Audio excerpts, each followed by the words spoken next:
Hello, hello! How's everybody doing? I hope you're all well. Please let me know in the comments where you guys are tuning in from, where you're watching from. I see we've got several hundred people already lined up in the chats on Rumble and on YouTube.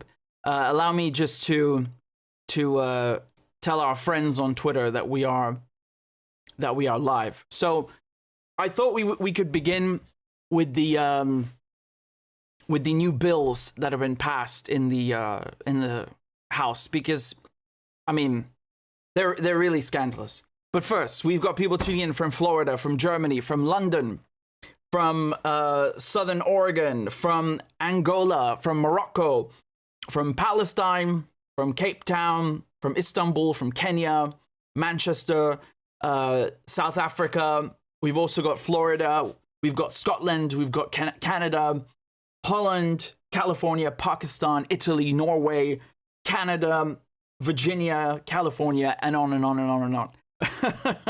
We've got the whole damn planet tuned in, so it's very nice. Thank you also to Gold Alchemist for the kind donation. And even though you haven't sent the links, I know you will shortly, and it's okay because I already have them lined up. So we can take a look at the latest footage from the front lines in just a bit. But first, I thought we could go through the bills. Okay. Gold Alchemist says, Richard visits Speaker's Corner on Sunday. The Palestine debate gets heated there. I mean, I'd love to, but I don't debate Palestine. You know what I mean? We don't debate Palestine, just like you don't debate... I know what you mean, of course. Don't worry. I'm not, I'm not telling you off. But we don't debate Palestine. I find it good to frame things that way. To just say we don't debate that. Just like you don't debate human rights. It just is, right? Palestine is. It's not a debate. And especially with Zionists, I mean, you're talking to a wall. So I'm not quite sure what you'd achieve. But I know you say this with the most heartfelt intentions. We've got quite a bit to go through, so I'll begin first with these with the package of bills that they've shoved through Congress, and you guys are gonna love this. You're really gonna love this. All right. See that? Okay. So they have no, there's no money to feed the poor, but they've always got money for wars. $95 billion. They just rammed through the House for all theaters of combat. What do I mean with that? Well, they've given $8 billion for the Indo-Pacific. What does that mean? It means to attack China. And they say this very plainly in some outlets. They say countering China. I mean, you counter someone who's attacking you, usually. I don't know what China is doing to attack the United States. This is in the imagination of some people that they are doing something, but okay. So that's one theater. The other theater is against Palestine and against Iran. And then the other one is Russia through Ukraine. So the United States is essentially funding its proxy wars. Yes?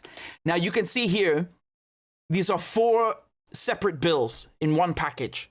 Okay? And they've been all put into one before being sent to the Senate, where they will undoubtedly be approved with maybe some minor changes. And you can see here the first 3 include $60.8 billion to help Ukraine in its war with Russia, $26.4 billion for Israel, $8.1 billion to counter China in the Indo-Pacific. Let me go through these. So the first one with Ukraine, they say here to help Ukraine in its war with Russia. Now, I've covered the Ukraine war extensively, and let me tell you that this is flogging a dead horse. I mean, these billions of dollars that they send are just going to be kickbacks. It's bribery and corruption. Okay, a lot of this money doesn't even reach the front lines. And one of the things that I covered extensively in the Ukraine war were the munitions and basically the artillery shells, particularly, in addition to Russia's defenses. These 2 things, along with the drones, this trifecta are what defeated Ukraine. There's no coming back from that. Ukraine is lost. It's lost. Those territories that Russia annexed are never coming back. They're really never coming back. I mean, short of a nuclear war, you're never getting them back. And short of diplomacy, which is even more improbable than a nuclear war, they're never coming back because the West refuses to engage in proper diplomacy with the Russians. Were they to, I'm sure the Russians would be willing to find a compromise, but alas. So this is, to me, this is a joke. You know, this is just basically the U.S. government throwing money into production, which can never even hope to meet what the Russians have. Remember that the most important munition in this war is the 155 millimeter artillery shell. And the Americans, they need decades, literally decades to catch up to the Russians. It's not happening. Forget about it. Besides, it's not just production, it's also stockpiling. I mean, the Russians have been very smart. They've stockpiled the stuff. So when we're talking about military aid and you've already lost the war, I mean, what is it except a joke? Now, when it comes to, as they say here, fighting Hamas and Iran, I mean, once again, the US and Israel are stuck in a 6-front war. Even it's actually 7 if you count Iran. They can't hope to win. They really can't hope to win. And right now, Israel is fighting for its own legitimacy at this point. Okay, it's not just fighting Hamas and Iran. Israel is fighting the world for its legitimacy, and that's already gone down the toilet. Now, this money, these couple of billions that they've given the Israelis, what makes this scandalous is that the Israelis, as you'll see in a moment, in the next segment, they've committed unspeakable crimes in Gaza. Now, obviously, the mass graves are one element of these unspeakable crimes. I mean, we can go back also decades and find the exact same things done today, done decades ago, of course. This is nothing new. But within the context of this war, when the United States has a policy not to arm or to supply or to replenish an army that is committing war crimes, and then they violate their own laws in the US to replenish an army that is committing war crimes, this is corruption. This is scandalous. Okay? So under their own laws, the US should not be supplying Israel. Not to mention that we saw with Iran and we saw with the resistance. What are they going to do with these 26 billion? I mean, make no mistake, this is a lot of money. Usually Israel, they'll get 36 billion over, or 38 billion, for example, was the last package over 10 years. So this is almost all of that in one fell swoop. Obviously, when the Americans give the Israelis 3.8 billion a year, that's what they tell you about. I think it's much more than that. But nevertheless, my point is, what are they going to do with this money? They're going to buy more Iron Dome batteries or manufacture more Iron Dome batteries just so Hezbollah can destroy them. And then what? They're going to buy more artillery shells. They're going to buy more F-15s or F-35s to do what? To keep losing? Okay, keep losing. Well done. So this is futile, in my opinion. It's completely futile. And now when we come to China, I mean, let me put it this way. I was trying to formulate this in my head the other day, and I came up with this phrase, okay? If you think that fighting Russia in Ukraine or fighting the resistance in Palestine was difficult, wait till you see what China does. China is going to make the war in Ukraine and the war in Gaza look like a joke. Do you understand this? If it comes to that, they will destroy the West. They will sink it into the ocean, all of it. China is a beast that you don't even want to wake. It's a dragon. Seriously, do not underestimate, because underestimating the adversary is exactly what the Americans did with the Russians in Ukraine. They underestimated the Russians. That's exactly what they did, and that's exactly why they lost. And the same thing is happening in Palestine. The Israelis underestimated Hamas. And what happened on October 7th? They got a giant M16 shoved up their ass, to put it bluntly. So underestimating their adversaries is exactly what they do in the West. And they are underestimating China. Just because China has been patient thus far, it doesn't mean that they will be so in the eventuality of war. Okay, so this is ridiculous. You're only trying to anger the Chinese by giving $8 billion to Taiwan. Okay, I mean, keep in mind, $8 billion, not all of it is going to Taiwan, but the majority of that $8 billion, the bulk of it is going to Taiwan. They like to mask it and sugarcoat it with, oh, it's for the Indo-Pacific, and they're already trying to stir trouble through the Philippines and so on. Now, I want to show you, just very briefly, this nut job over here, Mike Johnson, because he is the current Speaker of the House, and this is after they got rid of McCarthy. And, you know, he's been trying to stave off a rebellion within his own party, because they want this money to go to more urgent things domestically. And of course, you know, the senators in the United States, they usually oblige the military-industrial complex, and they don't even bother with this stuff. So he has had to manage the interests of the military-industrial complex while trying to silence a few people in his party that are a bit unusually picky about domestic things, as if the U.S. Congress ever does anything for anyone. Anyway, let me play you this clip because it's really funny.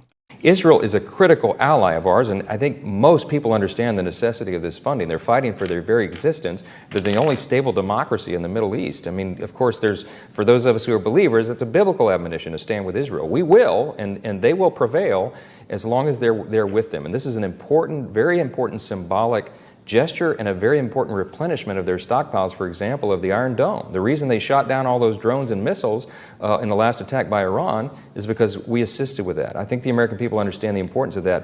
Israel is a critical ally. Okay, I mean, where do we even begin with this nonsense? It's the only stable democracy in the region. What happened to all your friends in Jordan and Saudi Arabia? What happened to them? You forgot about them?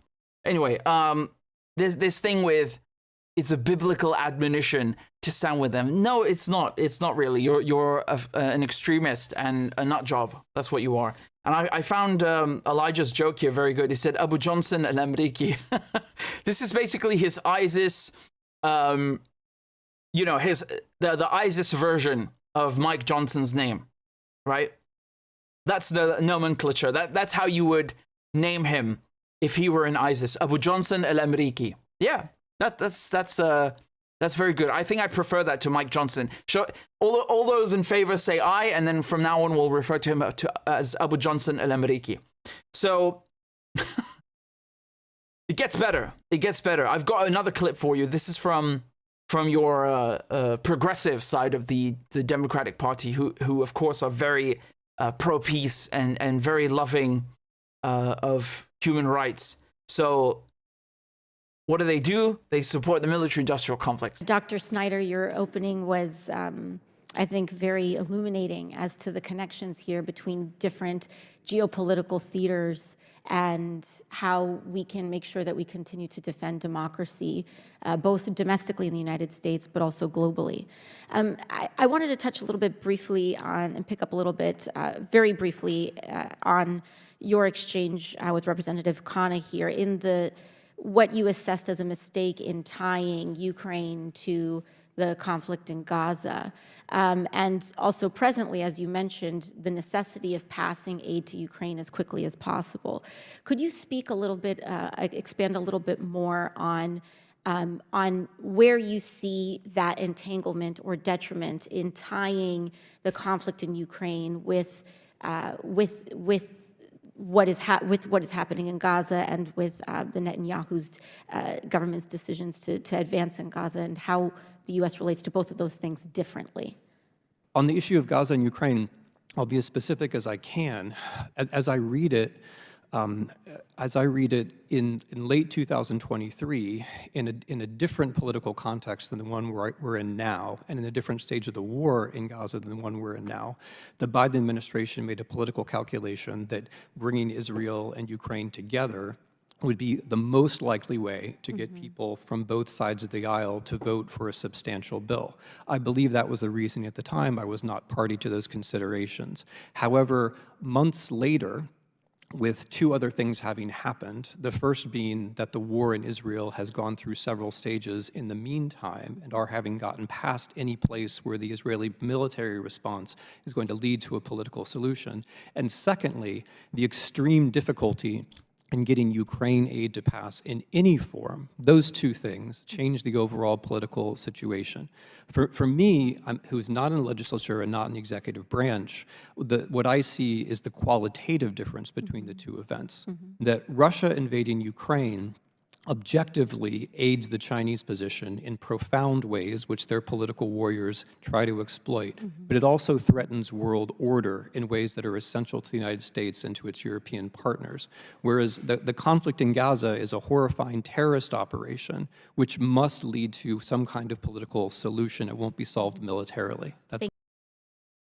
It's lovely, isn't it? It's lovely listening to the neocons. I'll let the clip finish. My assessment. Thank you so much, Dr. Snyder. And I think what you laid out so clearly there and in your opening as well is that the core and the key that we have here is in support, geopolitically, instability, is in supporting Ukraine in this moment. Having U.S. military assistance and broader global assistance to Ukraine should be one of our top geopolitical priorities. Oh, really? Because it is the key in defending democracy geopolitically, whether your interest is in China, whether the interest is in anywhere else there. All of the focus here is in Ukraine and in supporting and ensuring that Putin and an authoritarian regime in Russia does not prevail in changing the geopolitical order, rule of law, and functioning democracy worldwide. And frankly, I think it's important from my vantage point, on the second point, is that anything that impedes the swiftness and the urgency of our ability to get that support to Ukraine is overall contributing to the volatility of our situation. Would you say that that's a fair assessment? All of the hostile and Russia and Chinese observers and political warriors want this to drag out as long as possible and praise those who make it drag out. So of course my answer would be in the affirmative. The front in Ukraine is threatened in ways it doesn't have to be. The population is threatened in ways it doesn't have to be. This is a relatively easy war for us to influence in the correct way. It matters to us for all the reasons that you've given, and we ought to do so as quickly as possible. Thank you. Thank you, Dr. Snyder. That's a lot of words to just say, hi, I'm a neocon. What a lot of rubbish. I mean, she sounds like a driveling moron. She's a neocon, but she doesn't know how to, quite how to articulate it. She knows other people do a better job than her at articulating the neocon position. She's a neocon. I mean, this whole China's evil and Russia's evil and authoritarian, she drops all the key words, right? Putin, authoritarian, anti-democracy, blah, blah, blah. And who's going to come and save the day? Oh, of course, it's the United States. Who but the United States to come and save the day, to lead the world to good? This is neoconservatism, right? It's this inherent belief that there is good and there is bad, and only America can bring about goodness in the world through regime change, through whatever. Actually, you can do whatever you want. You can throw slippers at people, whatever you want, right? That's an inherently neocon position. I mean, she is no different than Dick Cheney. I don't mean that like figuratively or I mean, I do mean it figuratively, certainly not literally. Otherwise, I'd be staring at a bald man with glasses. But she isn't any different from Dick Cheney ideologically, right? She is absolutely 100% just like him. And this it's funny because she usually pretends she doesn't know anything about Palestine, right? Like one day she knows, and then the next day she doesn't really quite know, and don't harass her because it's not like she has any power. She's just in Congress after all, So it's very funny to watch this, and I'll give you some of the commentary here from Margaret over at Black Agenda Report, and look what she says, because she really articulates this quite eloquently. And she says Trump engineered Republican support for the Ukraine, Israel, Taiwan TikTok bill. Every Democrat voted yes. Remember when they try to tell you that Trump is a fascist outlier, a singular threat, etc. If he's a fascist, well, so is AOC, right? If he's a fascist, so are AOC and the rest of the quote-unquote progressives. And she also says that Donald Trump supports continuing the proxy war in Ukraine. So does AOC. She is on the same page with Trump. Absolutely. Absolutely. And here, Glenn wrote that the view of the establishment GOP, so the Republicans, and much of the establishment Democratic Party is that you should finance the war in Ukraine indefinitely, bomb Yemen, finance Israel's war in Gaza, confront China with at least a Cold War, if not more, bomb Iran, endless war. Yeah, this is what you have, okay? This is everything in a nutshell, and it is completely accurate. And regarding TikTok, why TikTok is brought up, because they have given this is so funny. So they've given ByteDance, the company that owns TikTok, they've given them a year to divest. And I find this very funny because the US, they always want to come and convince countries to be capitalist, right? They are the poster child of capitalism, right? Capitalist America. So it's funny because everything's tolerated. You know, you can gamble away people's houses, you can play with the economy, you can crash it, you can do anything you like. You have a billion companies, you can have one company, you can do whatever the hell you want, right? You can even be an entrepreneur in the prison industry. You can make money off of modern day slavery, getting convicts to go and do jobs for unionists or basically union workers instead of giving them a raise and so on. You can do anything you want, right? And influence government, you can buy politicians, but you cannot be a Chinese company because that's bad. Especially a Chinese company, that just has people in America speaking freely. So it doesn't really matter what it is, right? But the fact that people are speaking freely and they're learning things, and you've had a lot of the younger generations becoming more enlightened and insightful regarding what Zionism is exactly, what is Israel.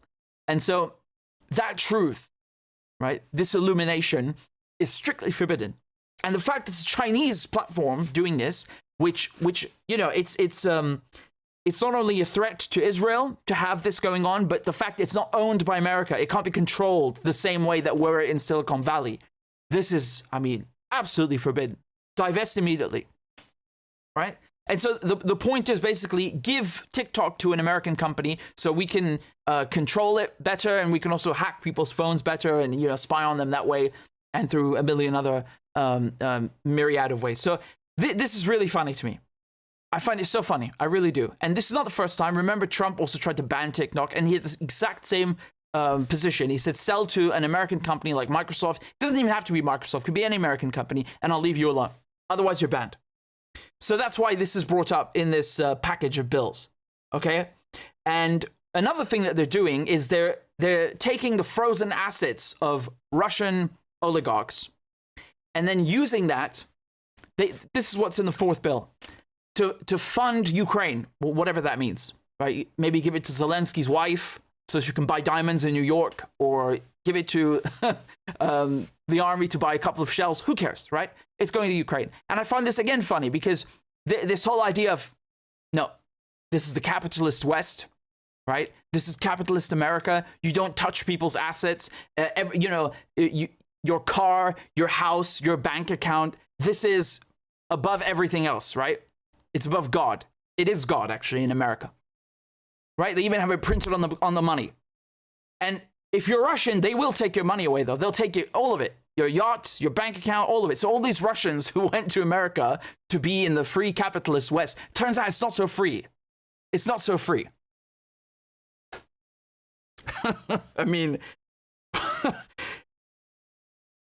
Amazing. Really amazing, right? The Ukrainians are screwed, though. I'm telling you, they're screwed. All of these men who have gone to the front lines, been dragged off the street and shoved in vans, basically kidnapped. I mean, literally kidnapped and then sent to the front lines.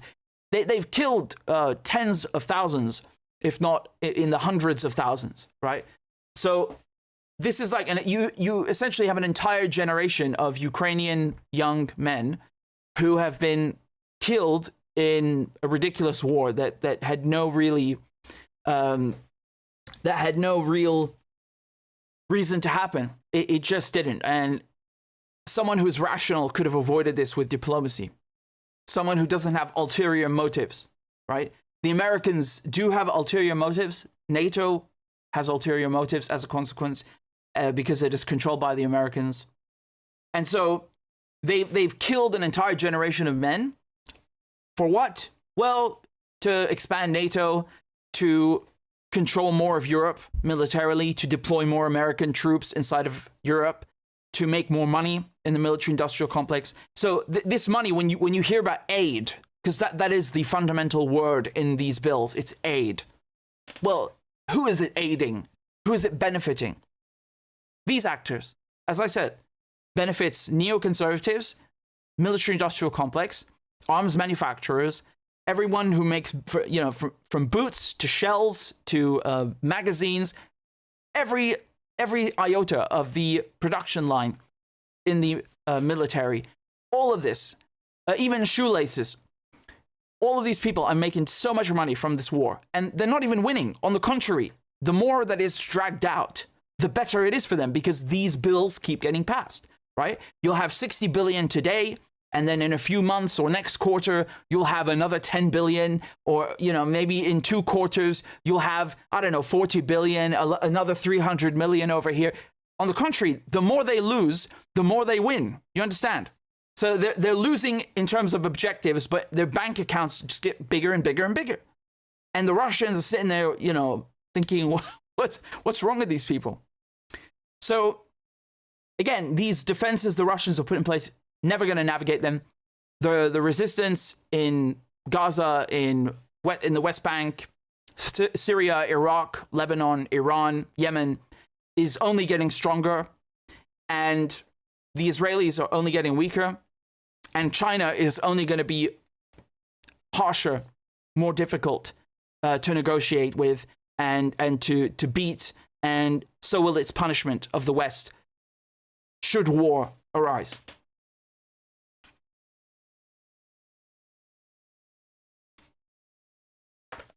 Thank you very much for the donations. We have a new patron or Patreon member, Mr. Orange. Thank you very much. I'll play you a crab dance momentarily. We also have a new one who joined earlier. Yahya, thank you very much. I'll play one for both of you. And there's a donation on PayPal from Maria, who says, how do we explain that the war is lost to those who don't realize it still? Which war? I'm assuming from your name, you're talking about Ukraine.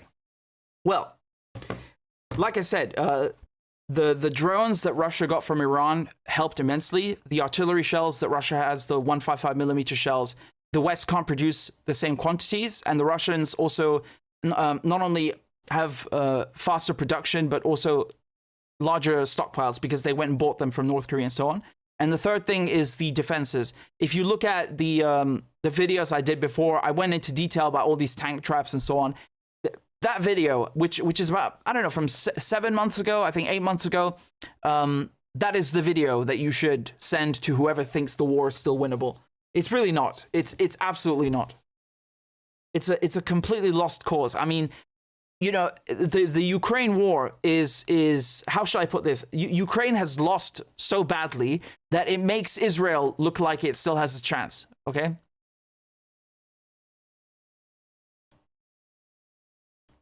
We've got 1,400 people watching. Please make sure you've hit the like button on Rumble and on YouTube, wherever you're watching. And let me read some of your comments here. We've got a donation from Akaneminence, who says, can't believe I caught the live stream, but have to watch it later. due to a late night here. Keep up the great work, Richard. You speak my mind. I love your honest voice. You're very kind. Thank you. I appreciate that. And I've got a new video from Gold Alchemist. Thank you, Gold Alchemist. I always love the... Oh, this is very good. I haven't seen this one. Thank you. So I will put this up in the Frontline videos, and we can watch them all together in just a second if you'll give me a minute to put them up on the screen. Okay? So that's done. Thank you very much, Gold Alchemist. And we also...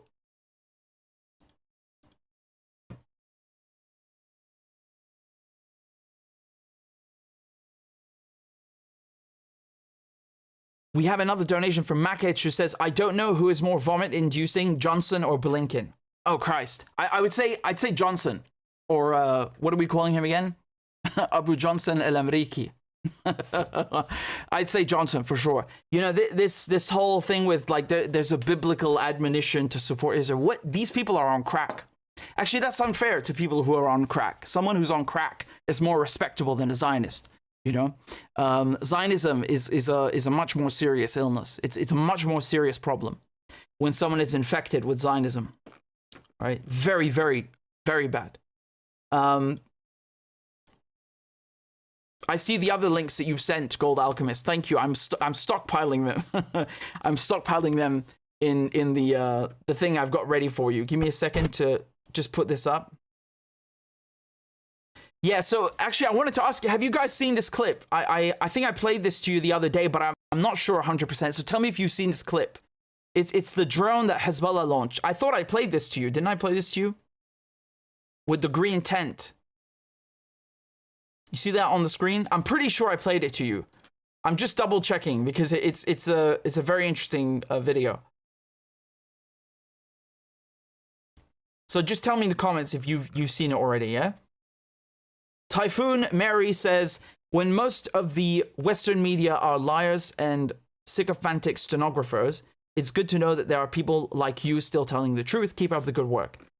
Thank you. I'm very grateful, and it's difficult to listen to mainstream media. They're not very well in the head, unfortunately. And thank you also to Solomon, who joined on Patreon, and to Khan. I owe 4 of you Crab Dance, and I'll play momentarily. Let's go. Everybody show them some love.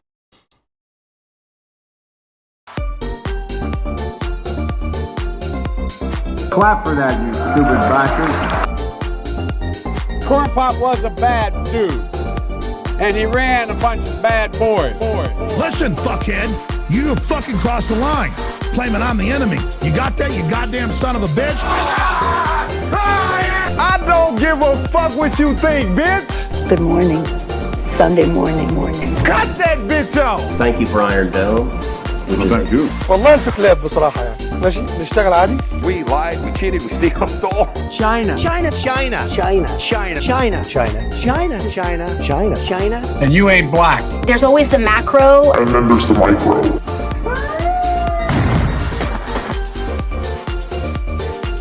Do not come. Do not come. I'm gonna come. You talking to me? Ladies and gentlemen, I'll have 2 number 9s, a number 9 large. we got him. Because I have to do it myself. I know it's not. I've fallen and I can't get up.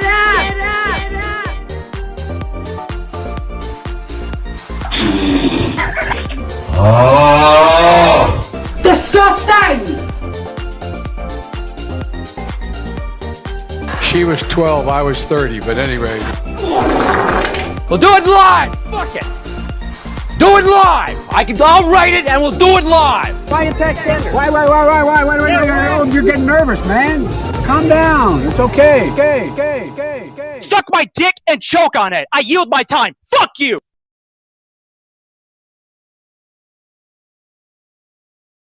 Excellent. Thank you, all of you, for donating. And again, just to remind you, this channel is being penalized because too much truth-telling has been going on about Israel, about Ukraine, about all these wars, all of this foreign policy.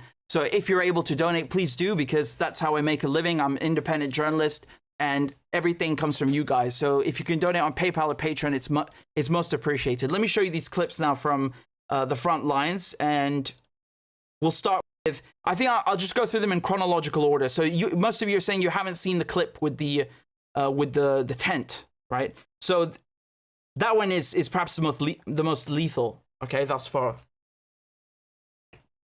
So these are all the latest clips from the front lines. Let's begin with this one. This is from the 17th of April, and I'll go through them one by one until we reach today on the 22nd, 23rd. So this is, as I said, the most lethal. You had 14 Israelis that were injured because of this drone launched by Hezbollah. And I'm not going to play the music because of copyright and so on, but let's watch it nonetheless. Okay, you can see here where this is in Lebanon.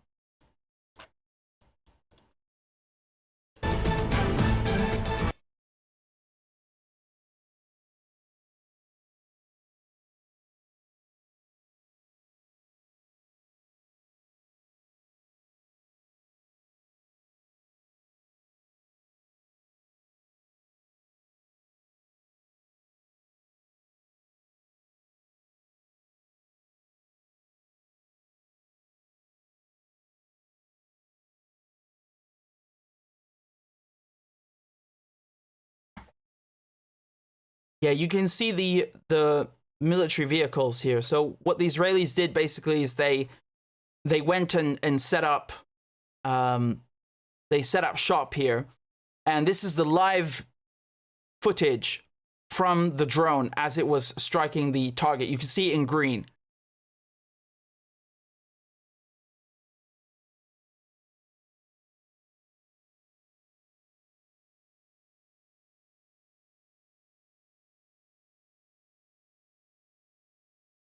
And then the footage cuts out after it impacts.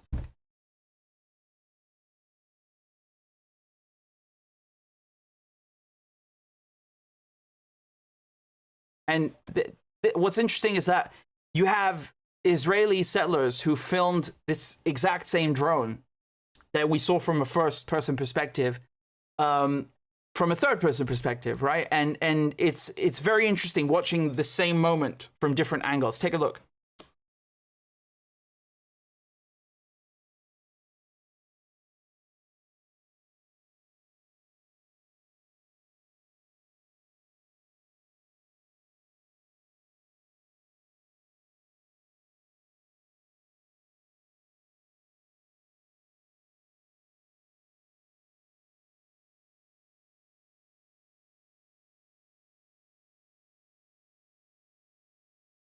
Yeah, so there are at least 14 Israelis that were wounded afterwards, and I think that there are definitely some casualties, but they're not releasing any of the information. So, you know, it's I mean, it's very badly done what the Israelis set up here, because you can tell something is going on. There's a truck, a military truck, there are military jeeps outside. It's not very well camouflaged, is it? So this next one is from the this is from the 19th, okay? You can see Hezbollah here targeting the Israelis with ATGMs, with anti-tank guided missiles.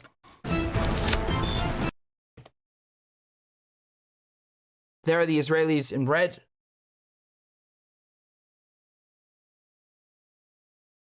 And this is now Hezbollah setting up the ATGM.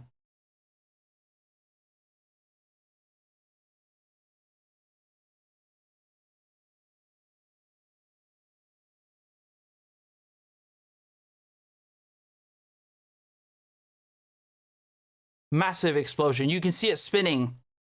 You can see it spinning, right, as it rockets off. And take a look again.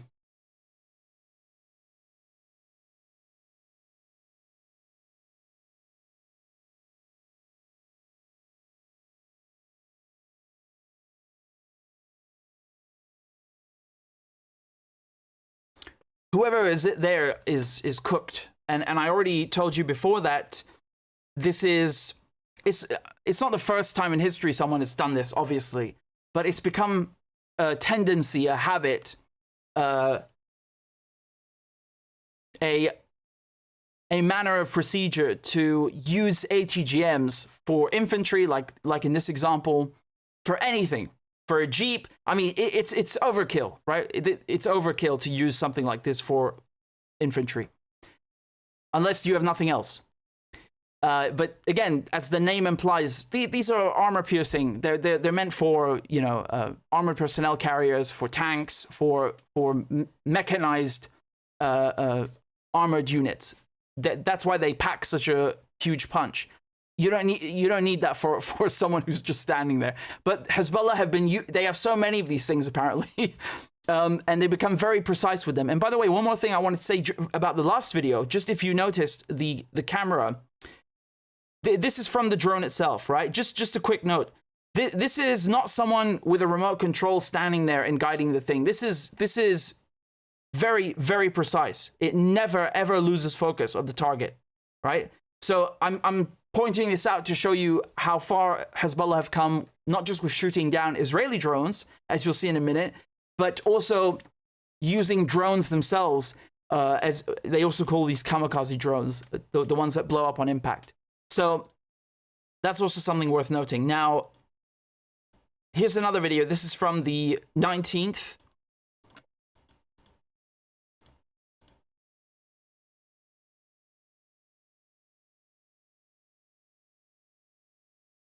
And they're targeting a radar site. Okay, and this is in Sheb'a Farms, which is in Lebanon. It's occupied Lebanon.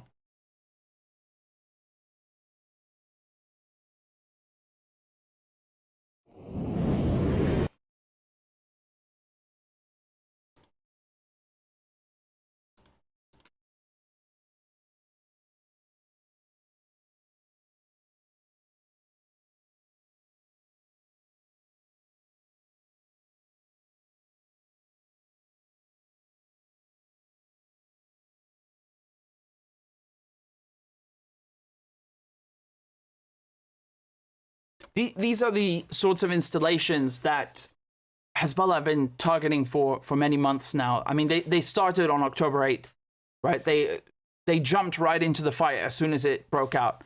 And it's important to understand the evolution of the Lebanese front, because it started out with these installations being hit. You can see there are towers set up, surveillance and observation outposts. They have radar equipment, they have cameras, they have other signals intelligence and electronic warfare equipment set up. And it's an entire front of Israeli outposts, right? The whole front is littered with them.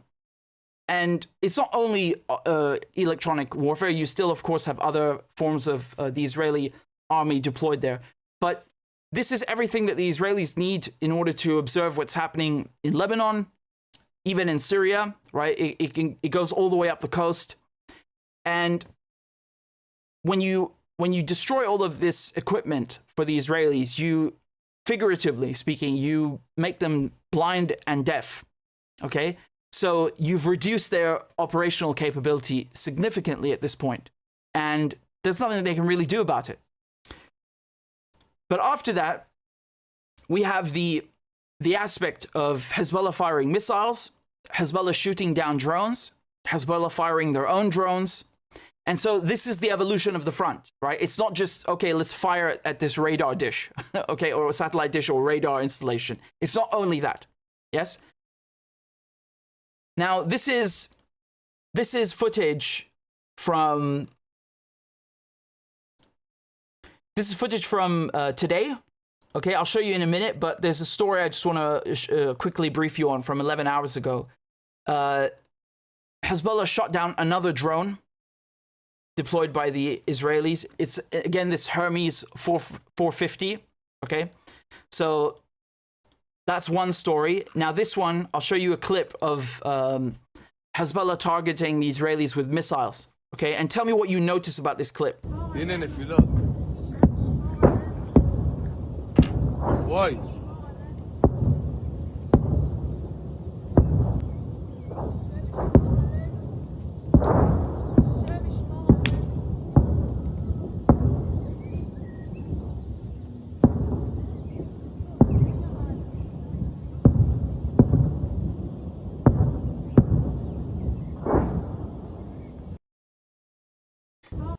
Do you hear the sound? It just goes boom, boom, boom, over and over. And it's always the same sound. It's the sound of the missiles impacting. And what you notice from that is the Israelis aren't shooting down any of them. So again, not every explosion you hear is always the sound of the impact. It could also be a missile taking out the incoming missile, right? But in this case, you hear it's the same thud over and over and over. So that shows you that the Israelis are unable to contend with a lot of the armaments that Hezbollah are deploying on this front. That shows you they have reduced operational capability, they have reduced defenses, and we know that Hezbollah have been taking out a lot of these Iron Dome batteries in the last months. I know they took one out just this week, so that could account for this. But it's another indicator of weakness from the Israelis. The Iranian response with the salvo of 300 missiles and drones and the entire resistance joining in, this whole orchestra, that's one thing, right? And I'll talk about that again in a minute. But this is everyday stuff. What I just shown you is happening every single day. Every single day. And you never hear about this on CNN or BBC. It's like they act like this is not even happening. They don't even cover it. And what I find funny is that, you know, when someone is firing missiles at you every day and shooting down your drones and firing their own drones at you and doing all of these things and, you know, causing casualties,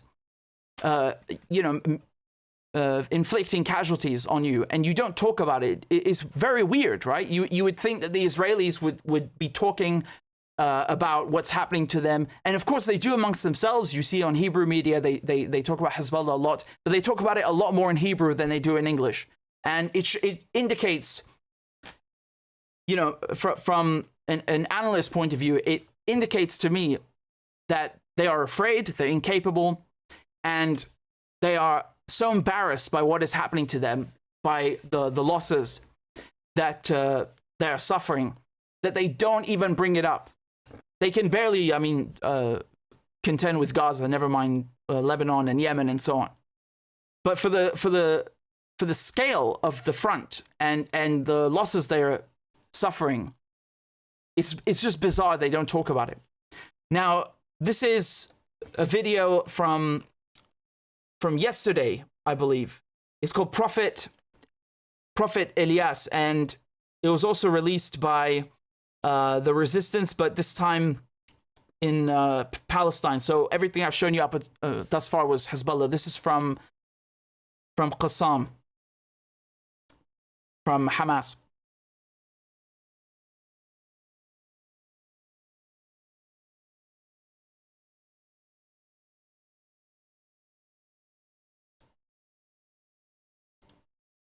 So in this operation, again, I have to mute the music for copyright, but in this operation, what happened is they inflicted 2 casualties on the Israelis. One of them was a female soldier. Remember that Israelis, all of them, men and women, have to join the occupation army.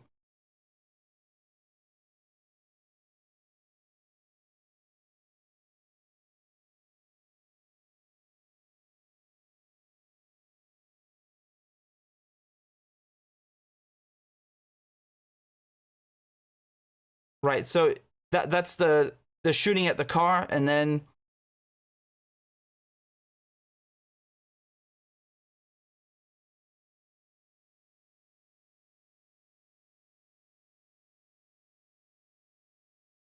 they got the bus to stop as well. Now they're hitting at the Israeli soldiers.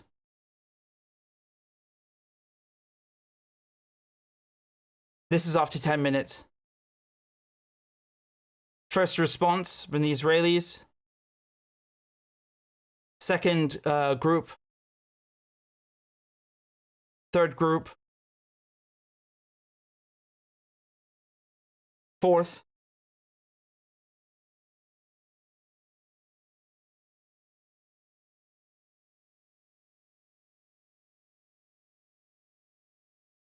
And then they got them.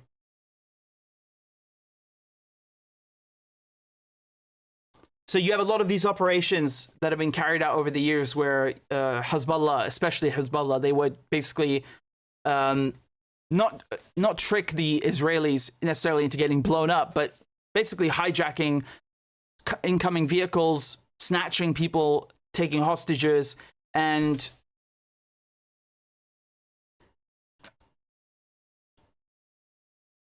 I'm just looking at the beginning of the clip. Well, you know what's interesting to me here. Elias is a Christian name, right? And they named this Operation El Nebi Elias, so basically the prophet Elias. And when I see this name as Hamas operation, it's basically their way of showing unity with Christians, right? So that's very interesting. It's not by accident that they chose this name. So that's worth noting as well, because the ignorance in the West is that, well, you know, Hamas or basically all the Arabs are Muslims, and they're only Muslims, and Hamas are Muslim extremists, and it's just complete rubbish, right? Both of those points are complete rubbish.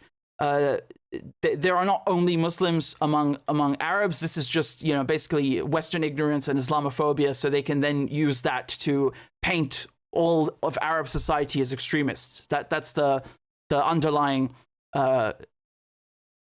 Islamophobia or xenophobia. And so again, that's why I'm pointing this out to you. It's not an accident that they chose this name. There's also belief in this prophet among Muslims, right? I think people forget, or I mean, not forget, they just don't know, as I said, in the West, they just don't know that you have, for example, Jesus is talked about a lot in the Quran, the Virgin Mary as well. There's an entire surah dedicated to her. So there's a lot of overlap between Christians and Muslims in belief as well. And that's something people in the West just don't even know. And no one bothers pointing it out in the media because they're ignorant themselves. And even if they knew this stuff, they wouldn't tell you because it doesn't serve their propaganda. So this is another video I've got for you. It's also from yesterday. We're going back to Hezbollah now. Okay, this is from the Lebanese front, but it's you'll see in the caption it says Northern Occupied Palestine. Again, when they say occupied Palestine, they mean, you know, Israel, right? So it's the same front. It doesn't change. So here again, using an ATGM for a house. You know, this is so typical of what I was saying earlier. No one fires an ATGM at a house, right? You use this for armored vehicles. But again,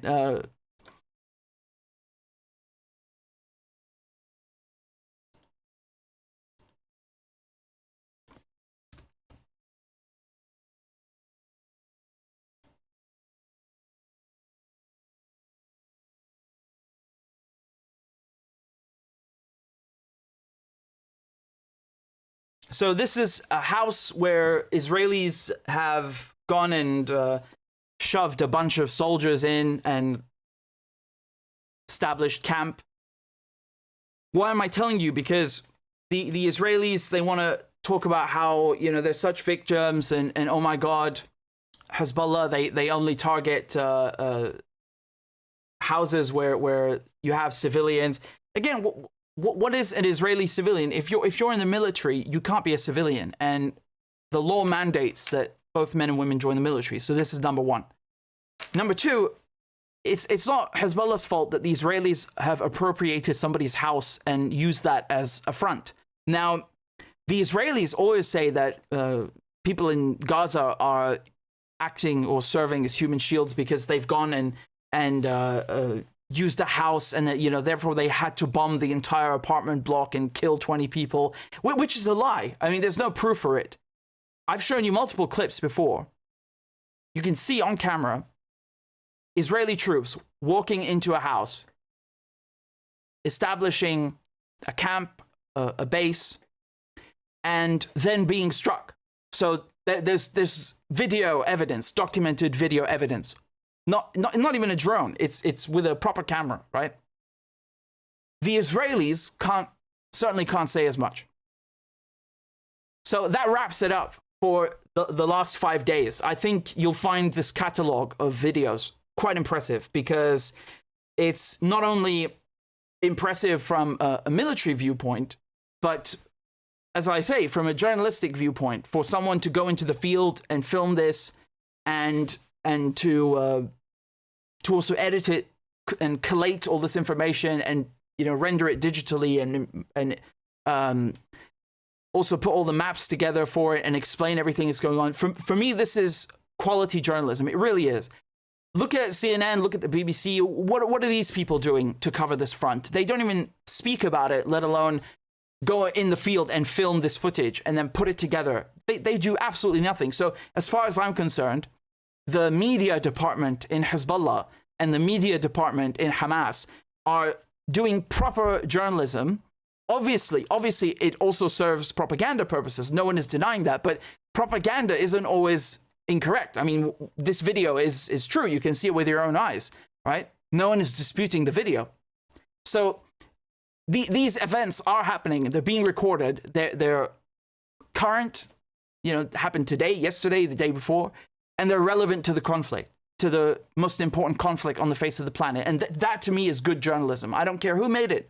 If CNN filmed this and put this together, I would have told you CNN did a good job. But alas, they didn't. They did nothing. They did nothing. So you have to respect the effort that goes into filming this and explaining this. It is quite remarkable.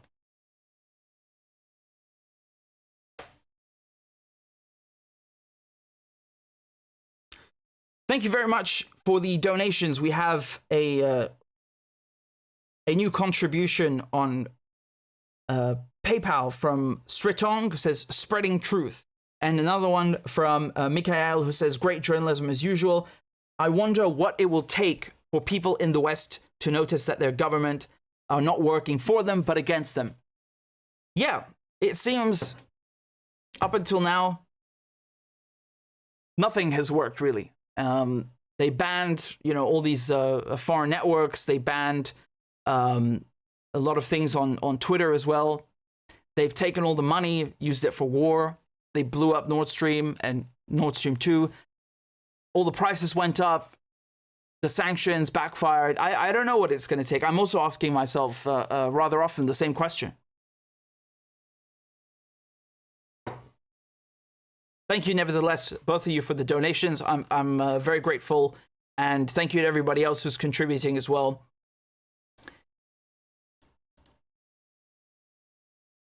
There's one more clip I want to show you of Israelis, okay? And this one is really, how should we put this? Well, it's a bit weird, and I'll explain why in a second. You guys see that? Okay. So there's an Israeli who gets out of his car and he goes to remove a Palestinian flag, and just take a look at what happens next. באין מפריע, בדרך לצפון, הלכנו להוריד את הסמרטוט המכוער הזה של המדינה שאינה קיימת. גועל נפש. חיים בינינו, לא יאומן. באין מפריע. Oh. Well, that didn't end very well, it seems. There's an extended version of the clip, by the way. And I think I have it right here. Let me show you the end, okay?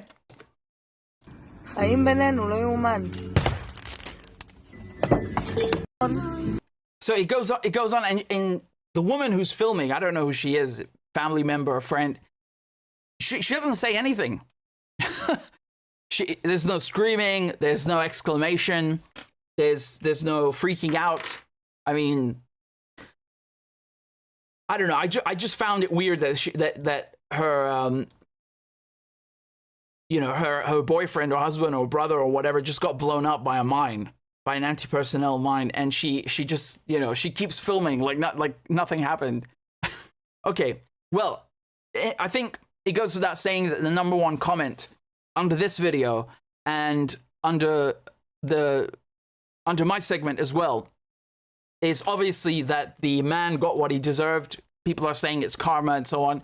Well, I wouldn't go so far as to say that kicking a flag deserves an anti-personnel mine, but I suppose most people mean it in the sense that, well, they're looking at what's happening in Gaza. They're looking at that context and the context of colonialism, of a bunch of Europeans coming and literally kicking people's flags over, kicking over their entire form of government, their culture, their society, their lives, and just running it over with a bulldozer in many cases.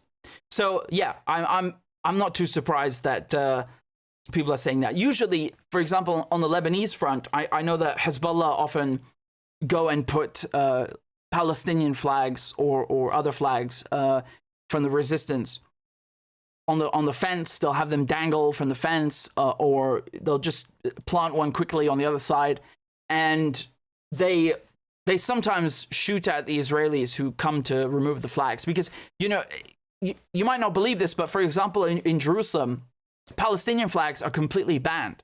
Okay, now just think about how crazy that is. They're banned. It's like it's a crime to carry a Palestinian flag in Palestine, in Jerusalem.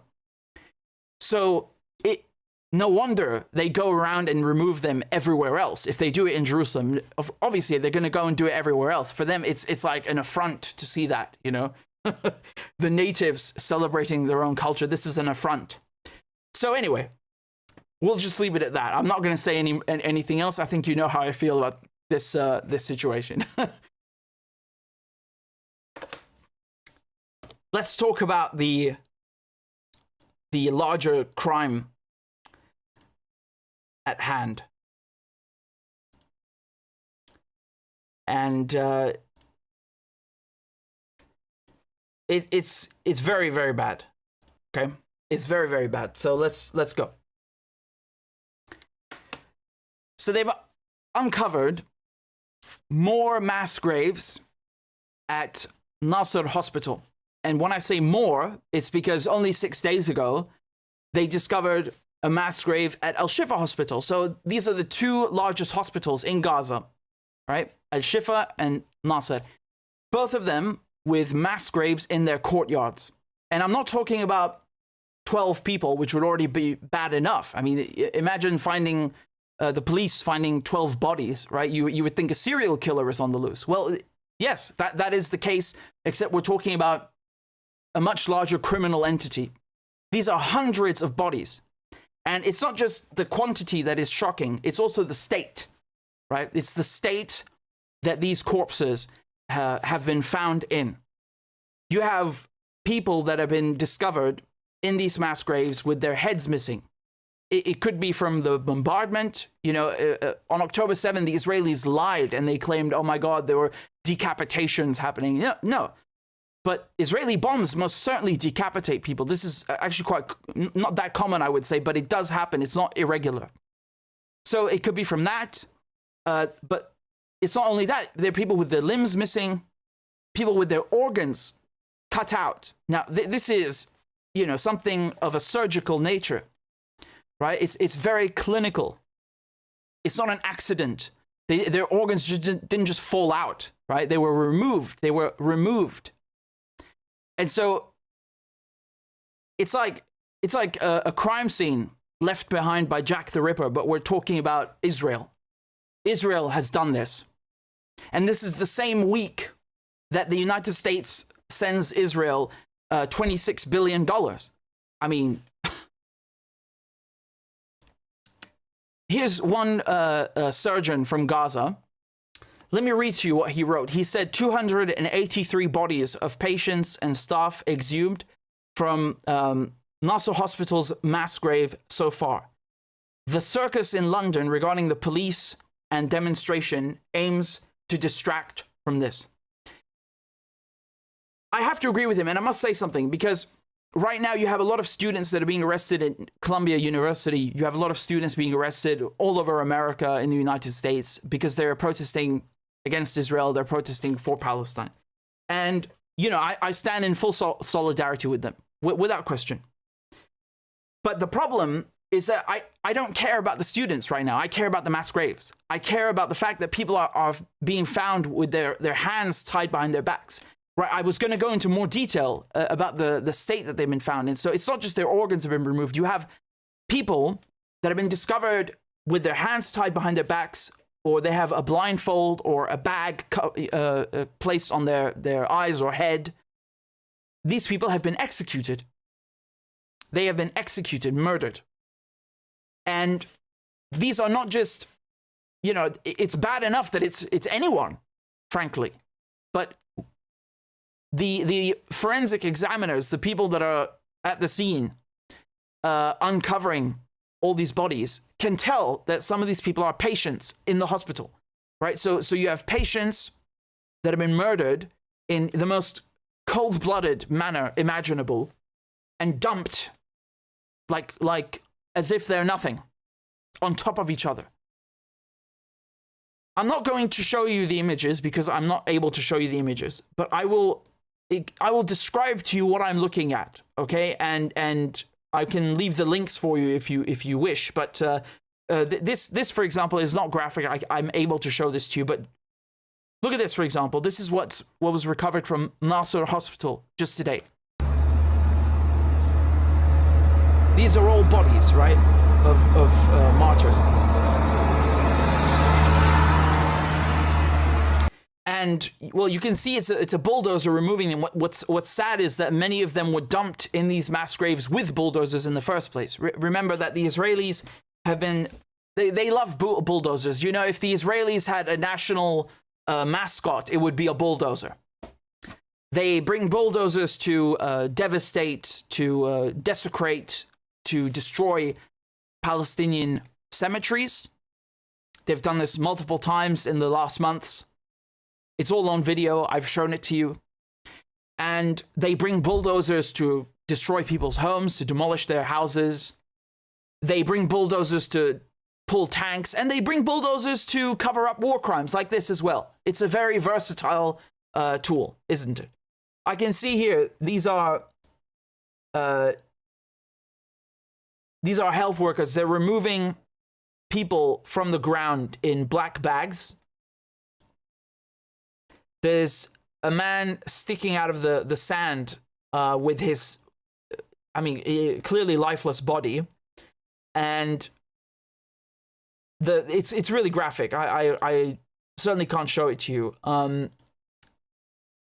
So these are more bodies laid out outside. You have some of them in black, some of them in white.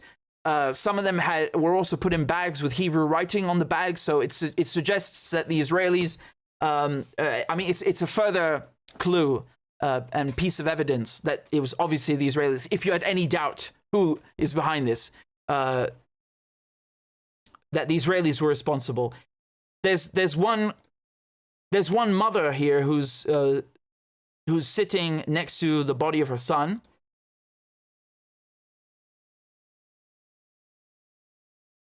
So it's very distressing, right? You can see the scale of the slaughter.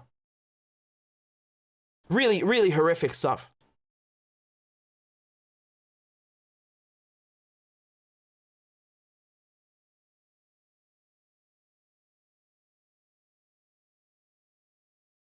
I'll play you now this is from TRT, and it's an interview with Euromed. I'll let him describe to you the scene, because Euromed have been instrumental in documenting and presenting evidence of war crimes to the ICJ, for example. So I'll let him explain what they've uncovered. You first of all, just tell us, what has your team discovered? Well, basically, since the war started, we documented about 130 mass graves in Gaza. In many cases, it's the families or people that ran out of space, or because of the immense danger of what's happening, that they resort to this kind of desperate act. But in Gaza's two biggest hospitals, the Shifa Hospital and Nasser Hospital, Khan Yunis, we see Israel deliberately committing atrocities of unimaginable levels and proportions to make a general statement to terrorize the population.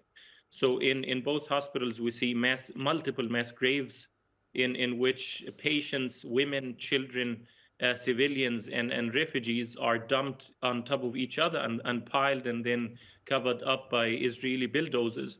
And it entails a great level of danger for these crews on the ground to try to find these bodies, discover them, and identify them and present them to the families, because they can be bombed by Israeli drones at any second. It's not just the casualty figure here that is most disturbing. It's the nature of the killing.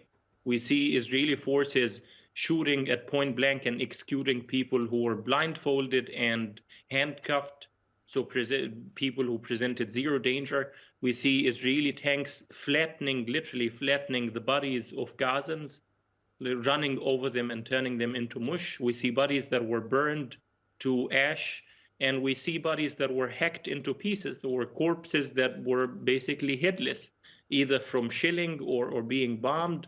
The nature of the killing and the scale, the magnitude, the severity, it is very clear that Israel is trying to make a statement to shock the population.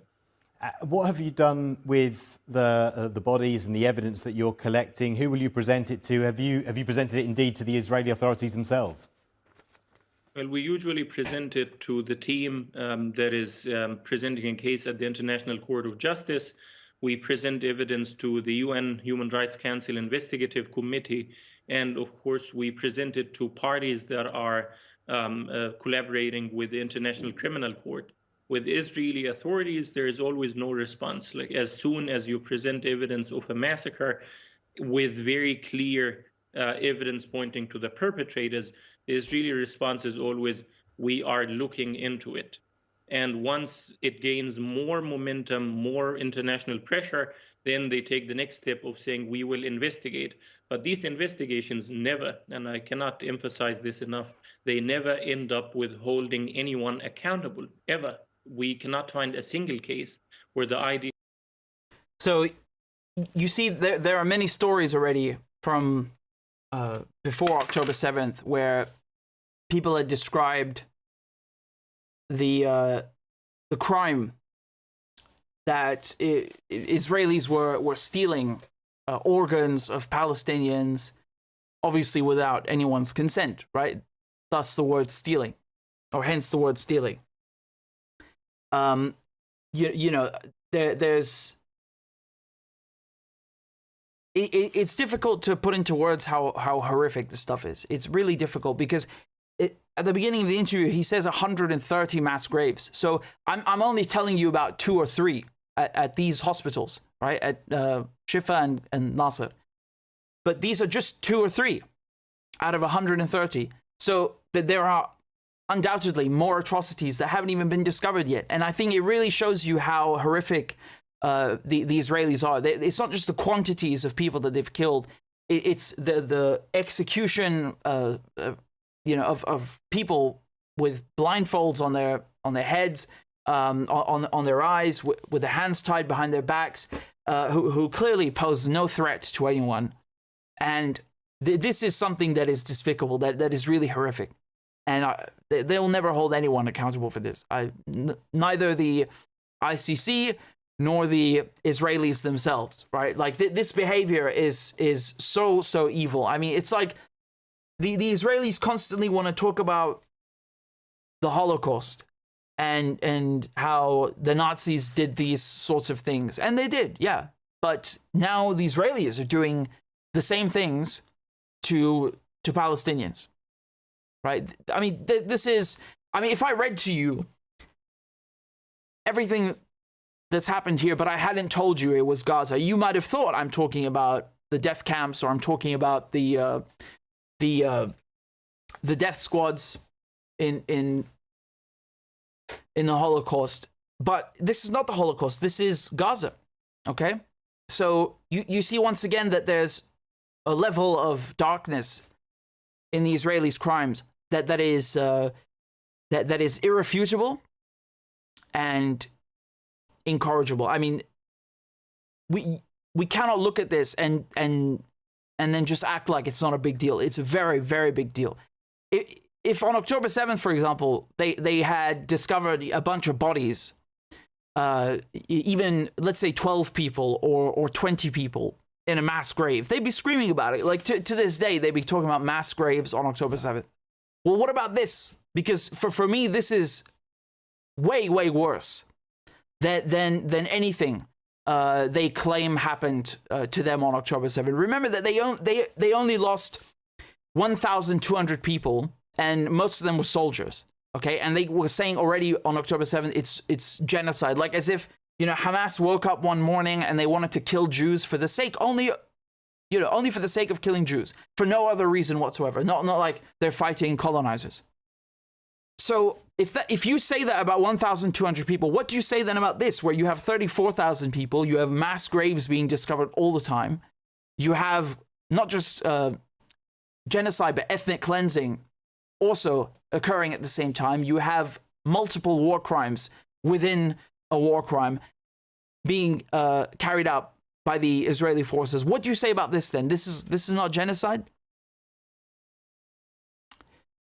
I am really at a loss for words. It's so bad. It's so bad. I mean, the Israelis are evil, right? Maybe not every single Israeli on the planet is an evil person, but the Israelis, you know, as a collective group, as a state, like they claim to be, they're evil. I'm sorry, like this is evil, and I have to say that this makes the West evil as well, because the West is supplying the weapons and the West is supplying the money. They know this is happening. If I know and you know, they know as well. They're not stupid, and nevertheless, despite this, they give billions of dollars to the Israelis, and not just billions of dollars, but they give them political cover. They give them economic benefits. They siphon off funds to finance this war. They protect them in the media. They manufacture arms for them. Every facet of society is mobilized in order to sustain this Israeli war effort. So to me, that makes the West not just complicit, but participant in this genocide, in these executions. It's really disgusting. It's beyond forgiveness. You know, you can't expect Palestinians to forgive this. I think if someone had done this to your community or your city or your country, you would feel mobilized, you're motivated to go and fight because of this, right? But you know, go ahead, sit there and tell me why the Israelis are such poor victims. You know. And the fact that they don't talk about this, I mean, I've scoured the press, I've scoured the press online, and I've also watched the channels, and I tried to find someone who was talking about this. And besides Al Jazeera and TRT, I couldn't find anyone talking about this. Like CNN has no stories about this. BBC has no stories about this. How do you have no stories about this? Like you're going to cover some stupid protests at a university, but you're not going to cover this? What do you think the people in the university are protesting about? They're protesting this. And they would agree with me. The people that are being arrested in the universities would tell the news crews, don't cover me, go and cover this, right? If they were talking to them. They would agree with me wholeheartedly. So why don't you think the media cover this? Because they are at Israel's service. They serve Zionism. And only Zionism. That's what we're dealing with. This is the problem. Yes? It's a big problem. These photos are horrific. I mean, really, if I could show you, you'd be sick to your stomach, honestly. But I can't. And it's just like bodies and bodies and bodies. So many martyrs, so many victims. It's really, truly horrific. And I'm still waiting. You know, maybe while I'm speaking to you, they might finally put out a story on CNN or something. But I haven't seen anything, and I'm shocked by that. I think it's too little, too late. You know, even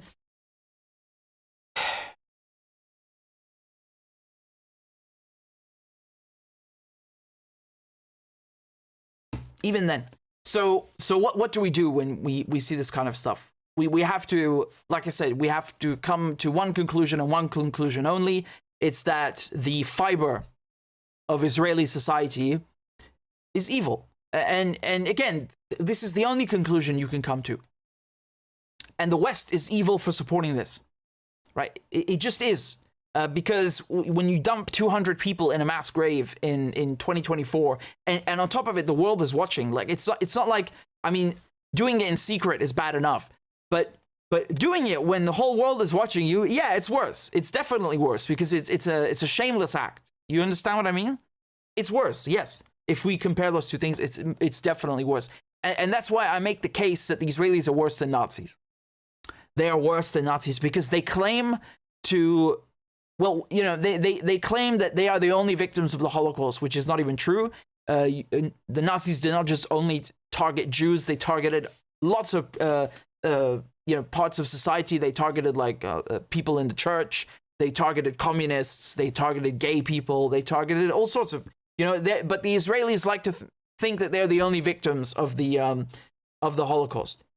And so when you say that you represent all Jews, which is another incorrect thing, but when the Israelis say they're the only victims of the Holocaust and they speak for all Jews, and then they behave like the Nazis, that makes them worse, yes. And it makes them worse because they also do this with the whole world watching. That's why they're worse. Yes, they're absolutely worse. And they do this and then claim they are victims themselves. That's why they are worse. Without question. Without question. You know, the Nazis, when they were killing gypsies and people with disabilities or killing Jews, they didn't have the whole world watching. The whole world was unaware, and they didn't pretend to be victims. The Nazis did not say we are victims as they were carrying out genocide. The Israelis do. That's why they are worse. Please, I dare you to come and defend this shit to me. I dare you. Just show everyone what a scumbag you are. Please come and defend the mass graves to me. Go ahead and show me what a scumbag you are.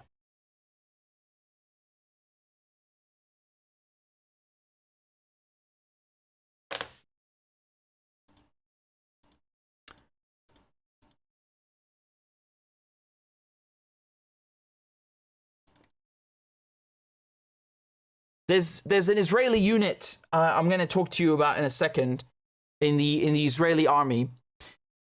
First, I'll read to you some of the kind donations that you guys have sent to the channel. So there's another one from Tabio says, from my independent friend Richard, thank you from Germany. Well, thank you. And we have another one, another contribution from Fahad. Thank you very much for the generous donation. And we have another on PayPal. This is from Rola. Thank you, Rola. And there's another donation from Hamad, who says, thank you for your work, Richard. Thank you.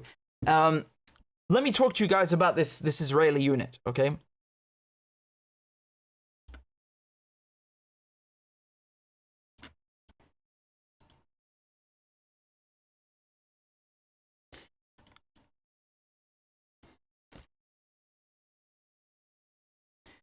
So there's this unit in the Israeli army that's been sanctioned by the United States. And I'll explain this to you, why it's significant. First of all, the name of the unit, Nitza Yehuda, okay? What they did is, in 2022, they killed a Palestinian-American man who was 78 years old. Okay, his name is Omar Assad.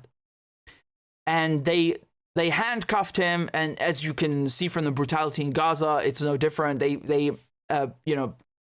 tied him up, threw him on his stomach, and left him there.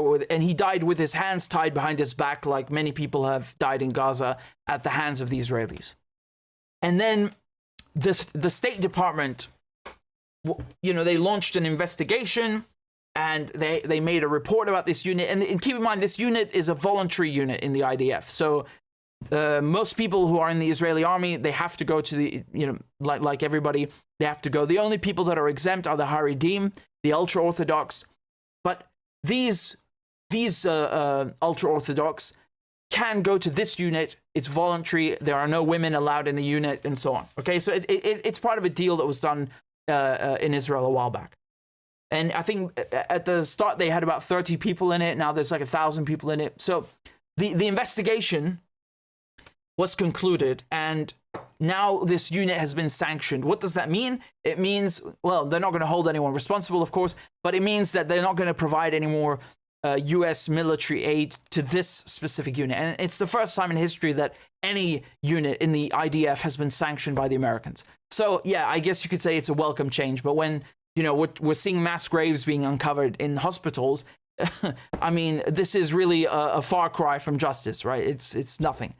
The interesting part is that the Israelis, I mean, just look how typical this is. Like they launched an investigation into the killing of this man, and then in the beginning they said that they're going to charge some of the men in the unit, the head of the unit, and then one who was on guard duty, and then they of course dropped the charges and said, well, we can't charge any of them because this guy had an underlying health condition. You know, he died because he was just sick, and that's why he died, and it had nothing to do with the fact that we stressed him out and we induced cardiac arrest by throwing him on the floor with his hands tied behind his back, and the fact that this guy's 78 years old. Yeah, it's completely unrelated, right? So, I mean, I love it. You know, it's like I can just I don't know. I guess I can kick someone who has diabetes over a cliff and then deny them their insulin and say, well, they had diabetes and they just died. It's not my fault, right? Right? This is what Israelis would do. So if you can get away with killing an American Palestinian like that, I suppose we can just do whatever we want, right? Hey, they had diabetes. Nothing to do with me. They were just sick. What's that got to do with me? I mean, the logic that these people have, they need to be slapped like 50 times in the face. They're so disgusting. They make me want to vomit. So in the end, no one is punished. This Palestinian is murdered, and the fact that he has a nice passport means that the U.S. government gives a shit, sort of, but not really. And now they've sanctioned this unit, and I just want to show you. I'll just finish by showing you one clip, which really kind of sums everything up. This is from the BBC, and just look at how she describes the situation. This is a particular unit that has been associated in the past with some high-profile cases, in particular 2 years ago, the killing or the death in detention of a Palestinian American, an elderly man who was picked up at a checkpoint, and then he was blindfolded and gagged and found dead after Israeli soldiers left that area. At the time, the Israeli military said it didn't see that there was grounds for a criminal prosecution, that this was a man who did have underlying health issues, but that has been really an ongoing issue around what is the conduct of Israeli forces in the West Bank. This is a particular unit that has been associated in the past. Did you catch what she said? With some high-profile cases, in particular 2 years ago, the killing or the death in detention of a...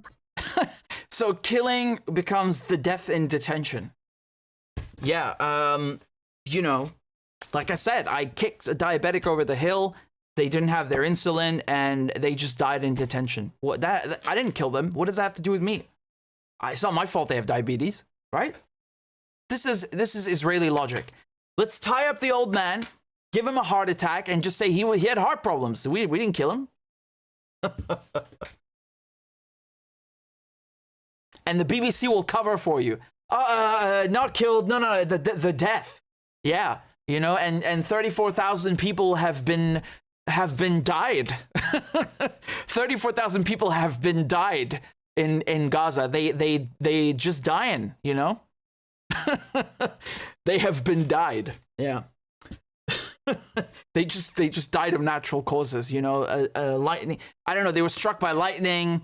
They had cholera. Who knows? You know, they have been died. Yeah.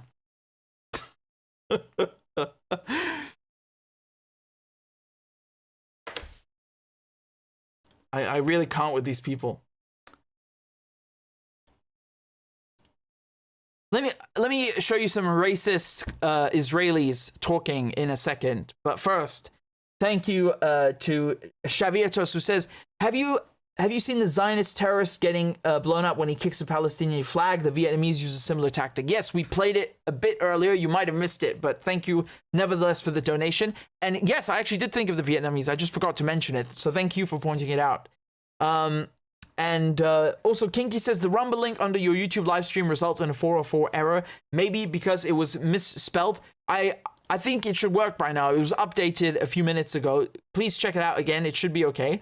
And we have another donation here. This is on Rumble from give me a second. I'm trying to scroll to find it. Damien, who says, "Thank you, Richard, for your courage and integrity." Thank you, Damien. Also, we share the same name. That's nice, Ricardo. And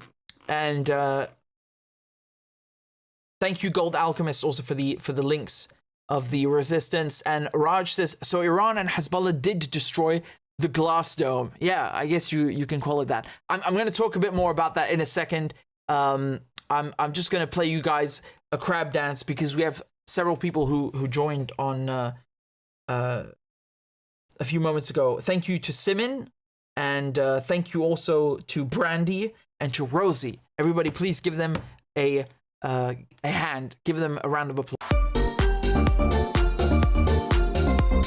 Clap for that, you stupid bastard. Corn Pop was a bad dude, and he ran a bunch of bad boys. Listen, fuckhead, you have fucking crossed the line, claiming I'm the enemy. You got that, you goddamn son of a bitch? I don't give a fuck what you think, bitch. Good morning. Sunday morning. Cut that bitch off. Thank you for Iron Dome. Thank you. والله انت كلاب بصراحة يعني. ماشي نشتغل عادي. We lied, we cheated, we stole. China. And you ain't black. There's always the macro. And then there's the micro.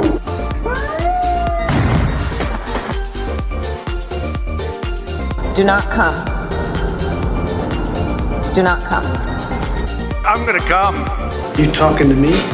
Ladies and gentlemen, I'll have 2 number 9s, a number 9 large. we got him. Because I have to do it myself. I know it's not. I've fallen and I can't get up.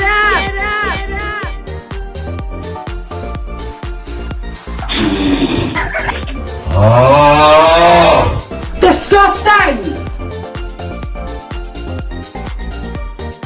She was 12, I was 30, but anyway. We'll do it live. Fuck it. Do it live. I'll write it and we'll do it live. Why attack Sanders? Why?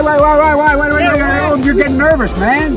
Calm down. It's okay. Okay. Suck my dick and choke on it. I yield my time. Fuck you.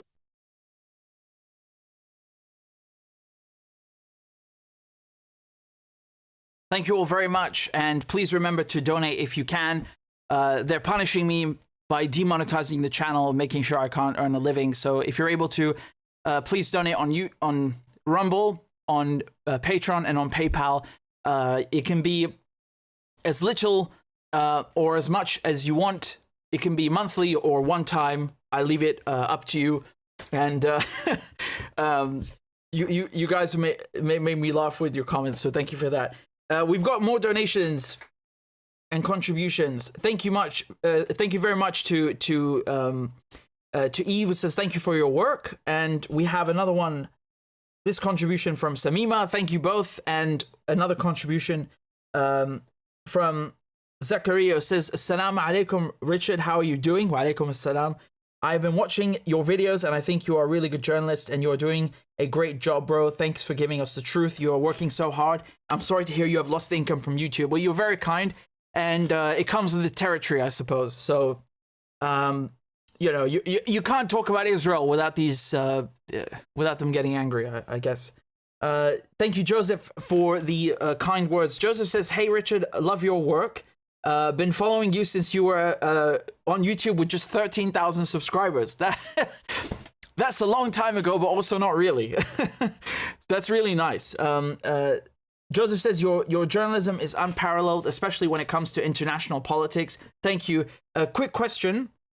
When you play videos that are spoken in a non-English language, do you think you could give a 1 or 2 sentence summary at the end of the video? I love listening to your live streams, and I usually catch them while I'm at work, but my job is labor intensive and I'm not able to read the subtitles or see what is happening in the videos. Us audio-only listeners would really appreciate it. Keep speaking truth to power from the river to the sea. Well, it's actually funny you mentioned that, because I'm just about to play you a bunch of racist rants from Israeli television.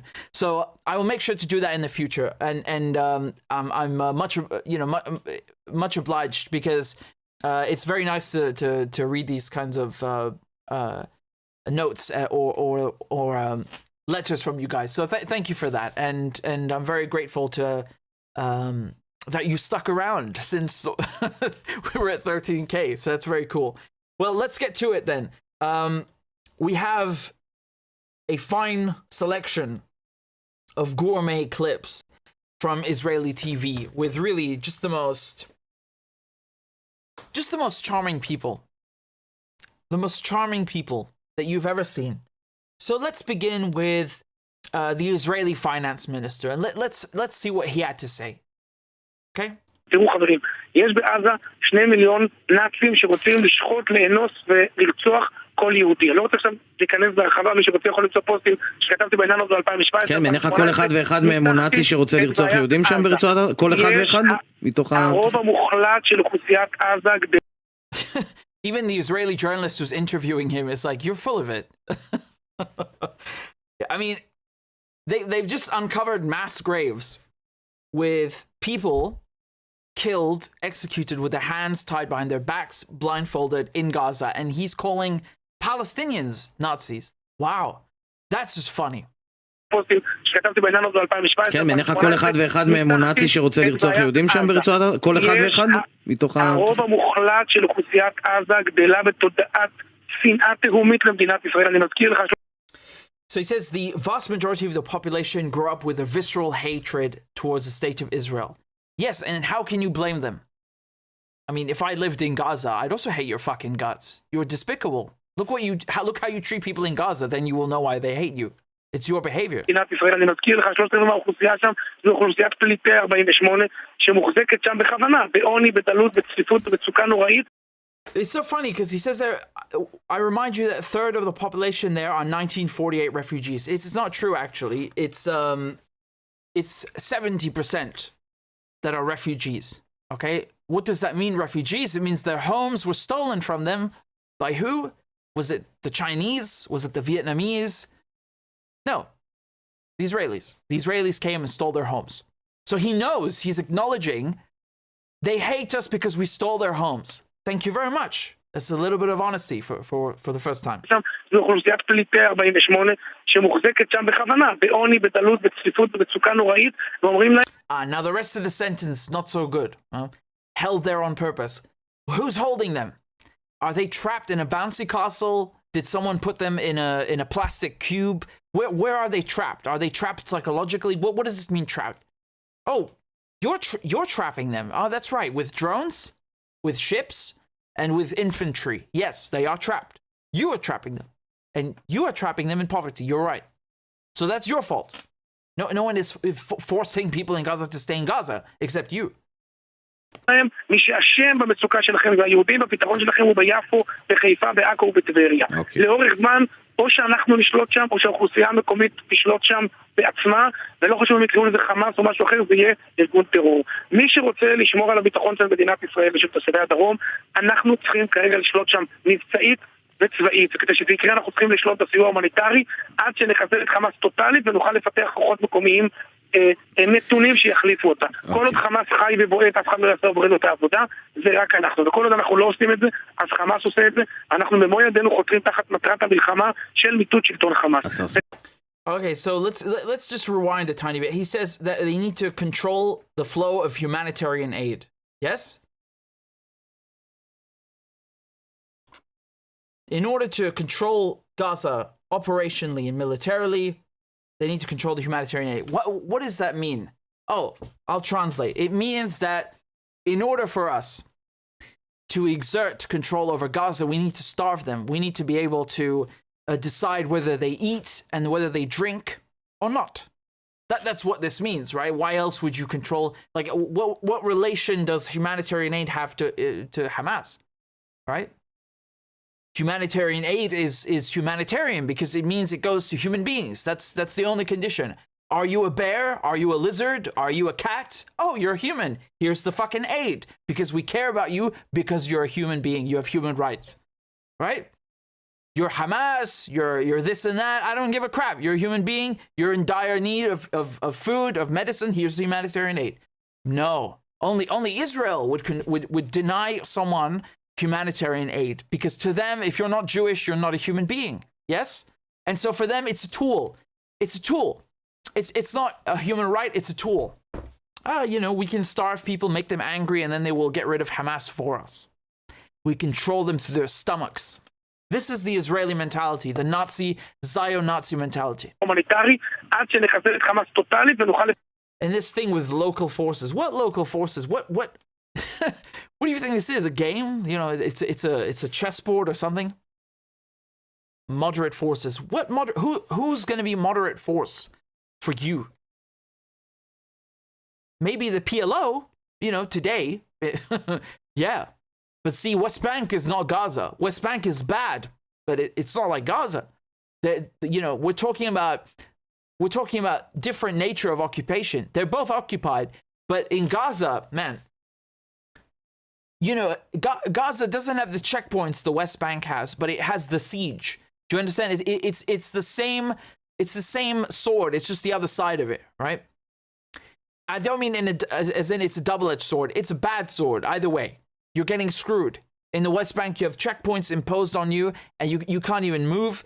And in Gaza, you're being starved and bombed. So you're getting screwed either way.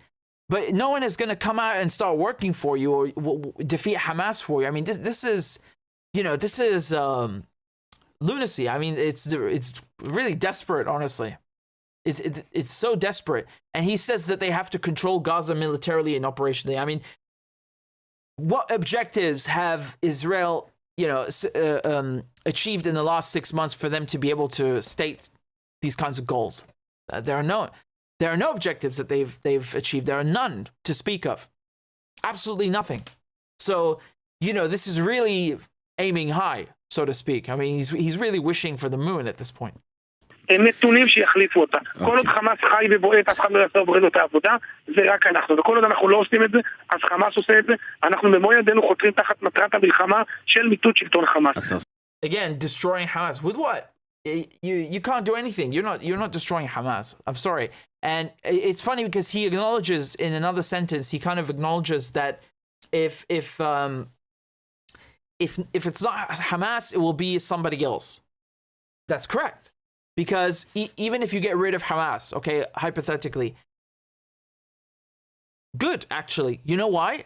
Because you will have another resistance group that'll be even stronger, and they'll get even more done than Hamas. That is the natural order of things.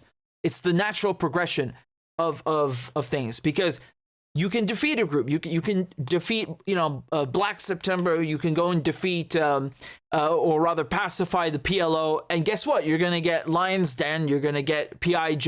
You're going to get Qassam brigades, and they're going to wipe the floor with you. And they are. So go ahead, destroy Hamas with whatever imaginary means you have, and let's see what else comes of that. But bad news for you. Let me show you another clip from Israeli media, which is really, I mean, these people are so refined and elegant and just so tasteful, honestly. The tact they possess is admirable. טוב, התמונות אתמול שהכי מרגיזות שראיתי תקופה ארוכה זה התמונות של העזתים מבלים בחוף הים, ואני מחבר את זה לעוד תמונות שראינו אתמול, שעוד יותר מרתיחות ולא נותנות מרגוע לנשמה, זה התמונות של ירדן ביבס. ויש איזשהו קו מחבר בין הדברים האלה, כי בעוד ירדן ביבס, רק על... Oh no! Gazans on the beach? How infuriating. My heart aches for this poor man. He saw Gazans on the beach. How dare they enjoy life while they're trying to wipe them out? How dare they? Do you know how insulting that is to the Israelis? Do you know how offensive that is to enjoy life on the beach when the Israelis are working so hard? They're sweating to try and wipe out the Palestinians. How dare the Palestinians enjoy the beach for a few minutes? How fucking dare they? They should starve and they should be killed and do whatever the Israelis want them to do, because anything else makes this man cry. I mean, have you ever heard of such nonsense? And it gets worse, right? He goes on and it just gets worse. על זה שמשכו אותו בזקן, עוד לא חטפו, עוד לא הרגו את משפחתו, או חטפו אותם. רק על זה שמשכו לו בזקן ועשו לו סלפי, ועשו לו את כל הדברים האלה, מגיע לאנשים האלה שם מוות. מוות קשה, מוות בייסורים, ובמקום זה אנחנו רואים אותם מבלים בים, Oh, okay, so he says these people, right? If you say they about Jews, they will hit the roof, but Palestinians are these people. He says these people there deserve a hard death and agonizing death. I mean, you have to laugh because his frustration, it's like some nerd just like, you know, losing their shit and banging on the table. I mean, he looks like Himmler, and he is Himmler. You know, this is a reincarnation of Bismarck right there. These people say deserve a hard agonizing death, yeah? בייסורים, ובמקום זה אנחנו רואים אותם מבלים בים, ובסטלבט שלהם, ובכיף שלהם. האנשים האלה, אין שם חפים מפשע ברצועת עזה, אין שם, הם הצביעו חמאס, הם רוצים... There are no innocents in Gaza. Jesus, I mean, listen, man, you know what? I'll make you a deal. If there are no innocents in Gaza, what does that make you in Israel? I mean, if these people are guilty of whatever, you know, whatever you claim, what does that make you? These people, he says, there are no innocent people in the Gaza Strip, none. They voted for Hamas. They voted for Hamas. They want Hamas. When did they vote for Hamas? I mean, most people in Gaza are children, so they're not even 18. When did they vote for Hamas? The election was in 2006. So they either were too young or they weren't even born. Who voted for Hamas? Is there a law in Israel that says, you know, if you vote for Hamas, you deserve the death penalty? Maybe there is. I don't know what kind of backwards things they have. But he really seems upset. I feel so bad for him, you know, seeing all these Gazans on the beach. That must be really distressing for him. The poor man, right? How dare they? How dare they? חמאס, הם חגגו, הם חילקו סוכריות, חלקם ירקו על גופות של שני לוק, חלקם עשו סלפים חטופים שלנו, אין שם חפים מפשע, והעובדה שהם עכשיו... They took selfies with our abductees. Yeah, well, I mean, Israelis also film videos with their abductees. And there are far more of them. There are far more abductees being filmed, and there are far more Israelis doing this. Right? I've seen countless videos, and I've shown them to you, of Israelis filming themselves with a bus full of blindfolded Palestinian men and playing children's songs to mock them. But he is upset. I mean, Jesus Christ, his suit, this outfit he's wearing offends me. Never mind the shit coming out of his mouth. Also, people on the beach, what does he know? What does he know of what they're doing on the beach? What if they're homeless, you know, because you bombed most of their homes? Remember, most buildings in Gaza have been damaged or destroyed. So you put them on the beach, maybe. You put them on the beach, Mr. Heinrich Yehuda Himmler. שלנו אין שם חפים מפשע, והעובדה שהם עכשיו מבלים בים, שנייה אחת. והעובדה שהם מבלים בים. Look at that. The fact they are enjoying the beach instead of starving. So for him, it's like a Palestinian has to starve. That's it. Right? How dare they enjoy the beach when they're supposed to be starving? I mean, Jesus, do I have to explain it? I'm only doing it for the people who are listening instead of watching. But as Joseph requested. But seriously, this is so... I kind of like this guy in a sense. You know why? Because he brings this refreshing honesty that the Israelis so often lack in English. When they're speaking in Hebrew, they're so direct, and it's always the case, right? He's not that special, except for his disgusting outfit. But Israelis have such a refreshing honesty when they're speaking amongst themselves in Hebrew. Always, always, always. It's nothing like their crap in English. Because they don't expect you to go and watch a clip in Hebrew, but they'll come and speak to you and address you in English, right? Because that's propaganda. Here, this is Israel, like as pure as it gets, right? Straight up genocide. I want to massacre you. How dare you go to the beach? Maybe I put you on the beach. Doesn't matter. You should be starving right now. Go and die. That's it. העובדה שהם מבלים בים, במקום לרעוב, במקום להיות מטורטרים, במקום לעבור איסורים קשים, במקום להתחבא מהפגזות, הם מבלים... Look at that. Instead of being jerked around, being severely tormented, hiding from shelling, they are enjoying the beach. I mean, I honestly, I don't think you could even find a quote like this from a Nazi. I really mean that. I know my World War II history very well, and I don't think I've ever heard a Nazi official even speak like this in public. I mean, obviously we know what their behavior is, but it goes to show you how obnoxious the Israelis are, like how shameless they are. קשים. במקום להתחבא מהפגזות, הם מבלים בחוף הים. זה בדיוק הסיפור שלנו. אני אענה לך שני דברים, כי זאת תפיסתך. וזאת תפיסתי, אני מכיר אותה שהיא קשה, אבל כשאדם רותח, אנחנו היינו צריכים לראות שם הרבה יותר נקמה, הרבה יותר נהרות של דם של עזתים, עד שהם יבואו. אז שנייה. יבואו למנהיגים שלהם ויגידו, תשחררו, כי אנחנו לא מסוגלים לסבול את זה יותר. אז אני... Jesus, did you see what he said at the end? He said there should be a lot more rivers of Gazans' blood. I mean, you know, let me explain something to you. There are a lot of Palestinians.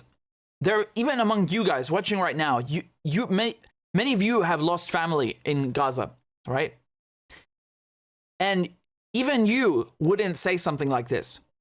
This guy is offended because there are people on the beach in their own country, on their own land, and he wants rivers of their blood to flow. I mean, what is like satanic shit? This guy he needs help. But the problem is all of Israel needs help. He's not, this guy is not like some weird guy in Israel. No, he is Israel. He is saying what all other Israelis think and say. And not just say, they do, they act, they execute in the flesh. No pun intended. But I think it's funny, you know, he's just butthurt. He's really butthurt because he wants to be on that land. You know, for him, it's like he thinks this is his, right? He's got that colonial mentality. He thinks that he is owed the beach, that, you know, it should have a bunch of Israeli colonizers with their children running around and enjoying it. How dare they? You know, they've thrown them this small strip of land, but that's too much, right? There should be rivers of Gazans' blood, as he says, right? They should be starving and hiding from shelling. How dare they go to the beach? Jews should be on the beach, right? Nice Israeli colonizer Jews. No one else, especially not Gazans. He's just butthurt because they're losing the war, and Palestinians love life. They love it, right? They love life. Arabs love life. But the problem is that Israelis love death and destruction.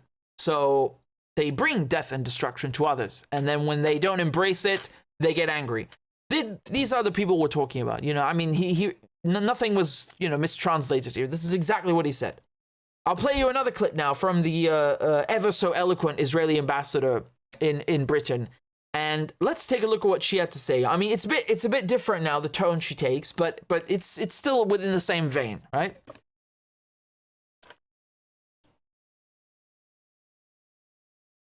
Thrown on Israel, and barely no damage, and the people of Israel are safe. It's just because one reason: they didn't hit Israel, most of them, and just imagine how things would have looked if the missile that our defense secretary was showing to the world, defense minister Gallant was showing to the world. This is a 5-story size, 18 meters. This is huge missile. And think about it, you know, falling in the middle of a city like Jerusalem. We're now in beautiful scenery of Jerusalem, but look how populated it is. Just think about it, hitting neighborhoods and people and children. Oh, heaven pray. Heaven pray. Heaven pray. You mean a missile hitting you? Just like you hit people in Gaza? Oh, may never such a thing befall you, my lady. The arrogance, you know, it's like, we can bomb people in Gaza, we can bomb people in Syria, we can bomb people in Lebanon. We'll bomb them everywhere. But can you imagine a missile falling on beautiful Jerusalem that we have annexed illegally in violation of multiple UN Security Council resolutions? I mean, this bitch. One of you in the comments said nothing Semitic about that bastard.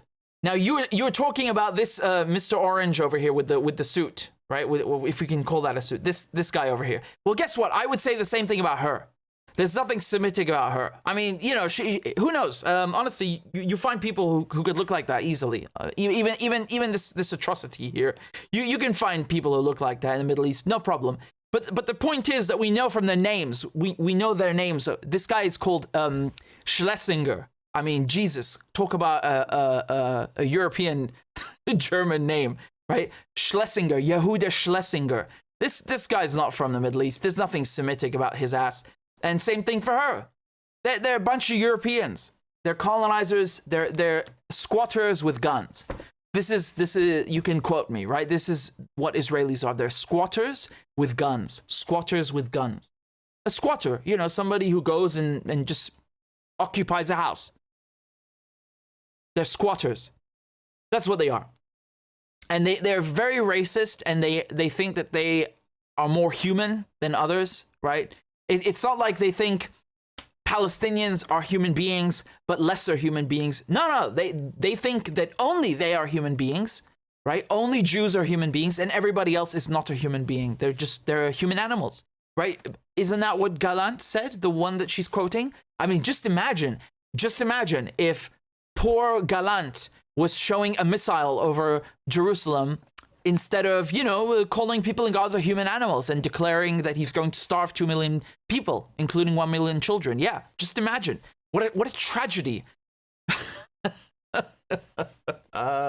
These people need to be slapped. They really need to be slapped. I mean, they need to have some common sense knocked into their goddamn heads. They're just evil people. They're really evil. They're absolutely evil. They're trash colonizers, nothing else.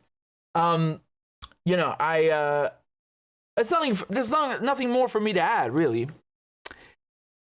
This kind of sums it up.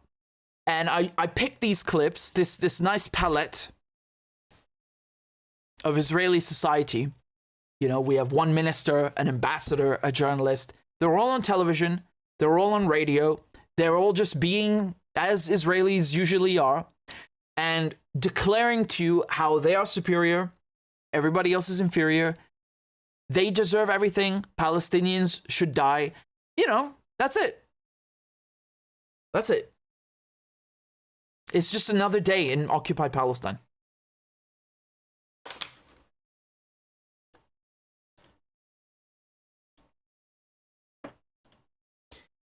Speaking of which, why don't we look at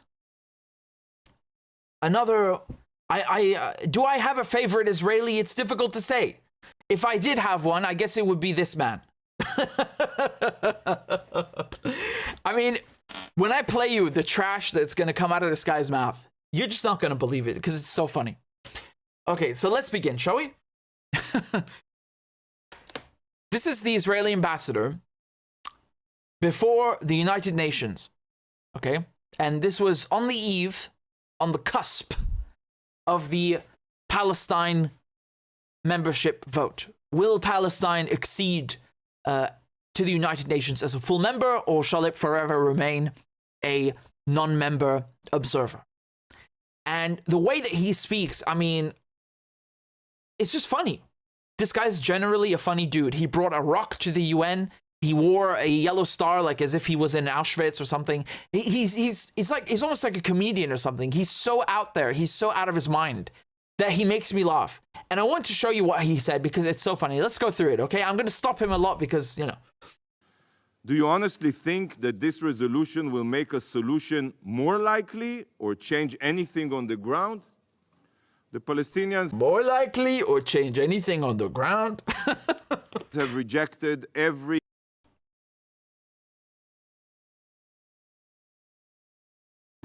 peace plan ever made. And they continue to support terror and boycott negotiations. And now they know that their rejectionism pays off. Rejectionism? What the hell is rejectionism? They can say no, no, no to any American president, but still get here what they demand, because the UN is guided by politics, not morality or truth. I feel like he's talking about himself. What does that mean? They can tell any American president no, no, no. What? The Palestinians don't confer with American presidents. You do. Everybody knows that the Zionist lobby controls the United States. I mean, Jesus Christ. Look at the money that they got. They just got $26 billion while they're uncovering mass graves in hospitals. The Israelis are the ones who decide whatever they want for the Americans. What kind of nonsense is this? It gets worse. All this council is accomplishing through this destructive approach is making a solution unattainable. The UN is no longer about multilateralism, sadly. It is now committed to multi-terrorism. He just takes whatever word and then he just replaces it with terror, right? He even calls them the Terror Council at one point. I'm not joking. At the Security Council, terror pays off. It's shameful. I have always called out the political rot within the UN, that sadly nothing here is based on truth and justice, but toxic politicization. Man, he must be looking at a mirror, right? The political rot within the UN. Christ. I mean, look at him. He is the political rot inside the UN, if there ever was. And today, the mask has finally fallen. The Council has exposed itself. The mask has fallen. I find this very funny. I really believe, I truly believe that he and his team have been going on Twitter and looking at what people are saying about Israel and then, basically taking that and projecting it onto the UN and the Palestinians. Because people now are saying Israel's mask has fallen, right? Israel is the one pretending that it's a democracy, that it cares about human rights, that it's a real country. The mask has fallen. The mask of the West has fallen, right? This posturing, human rights, blah, blah, democracy, it's fallen. So he's taken that and now he's projecting it. Please, do not give in to politics. Do not support this dangerous resolution. What do you mean, please? You're just calling everybody terrorists a minute ago, and now you're saying please? How can you support a resolution that is so destructive and immoral at the worst possible moment? Don't you know we are trying to do a genocide? I mean, the way he calls it destructive, like it says, if this resolution is passed, missiles will be fired at the moon, 5 million children will be killed, and we will try to hijack a meteor and crash it into the earth.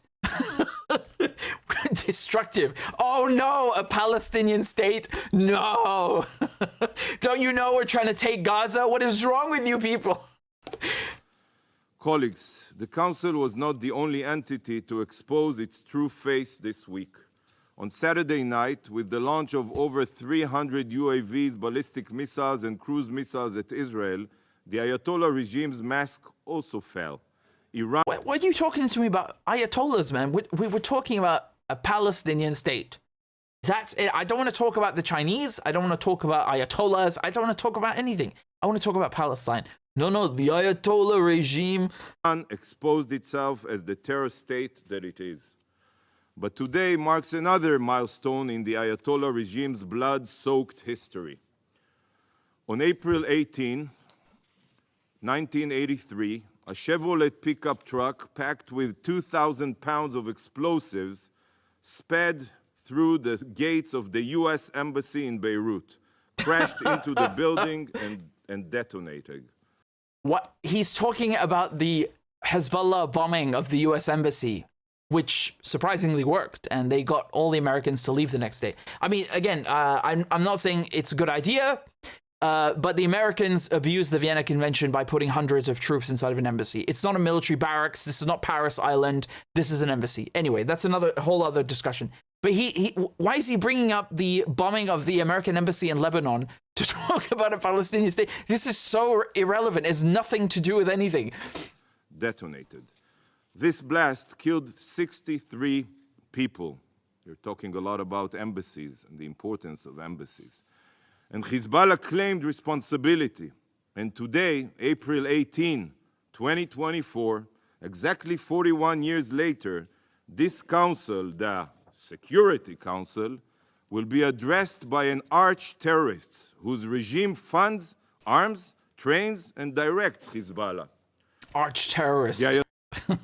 You have the terrorists, and then the arch-terrorists, the ultra-terrorists, the mega-terrorists, the super-terrorists, and the terrorists. Ayatollah regime's foreign minister, Hussein Amir Abdollahian, is a member of the Iranian Revolutionary Guard Corps. This terror organization, the IRGC, is responsible. Yeah, and I used to have a Starbucks card as well. What does this have to do with it? For carnage, bloodshed, and destruction worldwide. From terror attacks in South America and assassination. What has South America got to do with this? Somebody please help this man. Plots on European and American soil, to arms trafficking in Africa and terror sponsorship across the Middle East, the IRGC is in the business of murder. The IRGC is a designated terrorist organization, not only in Israel, not only in the United States, in I love how he's reaching, like, not only in the United States, but also in the Bahrain and Saudi Arabia. Both I and my Arab and American colleagues agree that the man who will address this council later today is a terrorist. He's making sure they all remember their place, right? You, Saudi Arabia, Bahrain, US, you remember your place, right? Presence here on today of all days is further proof of how the UN has become a haven for dictatorships and terror regimes to whitewash their crimes. Colleagues, actually, if I just listen to what he's saying, like, I agree with him, actually, I agree with him. The UN has become a place for terrorists to come and whitewash their crimes. You can see the terrorist on the screen right now with the nameplate that spells out Israel. I agree. That's what the UN has become. It's become a place for Israel, for America to whitewash their crimes. Yes, unfortunately, I actually agree with him. You know what? it is Iran that ensured Hamas was able to orchestrate the October 7th massacre. It is the Ayatollah regime in Tehran that has provided weaponry to Hezbollah to rain down missiles on Israeli towns and cities. It is the Ayatollah regime in Tehran that has equipped the Houthis with cruise missiles to fire at merchant vessels. And it is the Ayatollah regime that launched an unprecedented attack at Israel, a fellow UN member state, less than a week ago. You know, this guy sounds like when you have an assignment for, I don't know, 3,000 words, and he only has 200, and so he's trying to fill up the whole thing. Yet, instead of designating the IRGC as a terror organization and sanctioning Iran's evil regime, the Security Council opens its doors for Iran's foreign minister, for a terrorist. Can you not see what is going on here? Terror Minister Abdollahian is not here to... Terror Minister. Not Foreign Minister, Terror Minister. Shit, man. Honestly, these are badass names. I want to kind of... I want to say that he's projecting and you know, maybe we should just flip it back on the Israelis, but these things sound too cool. You know, like if we call him the, you know, Israeli terror ambassador to the UN, it sounds so cool. We can't have him, we can't let him have it. The terror ambassador, the terror minister. Shit, it's really cool, honestly. Express sorrow for his regime's brazen attack and tell this council that the Islamic Republic has changed its ways. He is here to make a mockery of you. He is here to show you all, in your suits and with your diplomatic niceties, that his country can launch an attack on another member state on Saturday, and then he can come here on Thursday to lecture you all on human rights and international law. Yo, please tell me you have a mirror on the desk, because I'm gonna rip my hair out. So you can you know, murder people in Gaza, bomb people in Lebanon, bomb Syria, attack everybody within a 200-meter radius every day, not just on Saturday, every day, and then come in your fucking suit with your stupid tie and your stupid pin and act like you're civilized. Yeah, you know, I have a lot to say about your dress.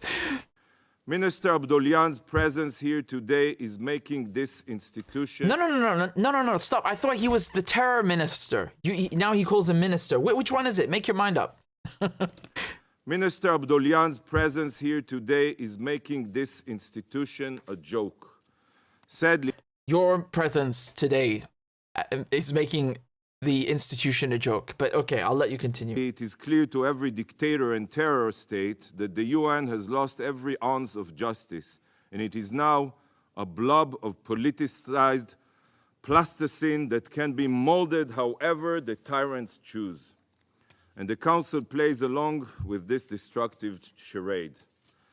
Colleagues, if you still believe that this body holds any relevance, then I ask you, I even beg you, what action has been taken by the... Really? You'll beg? You'll actually get on your knees? No. You know, I honestly, I find this insulting because he already knows the US is going to veto it. Right? So, what's the point of the speech? Like, just take your dump and leave, okay? Take a dump on the floor of the UN Security Council and just go. Don't come here, crap in front of everybody, and then make them smell it, okay? The Council against Iran for its attack against Israel this week. The foreign minister of a genocidal regime will speak here today as his country hurtles towards... Genocidal regime.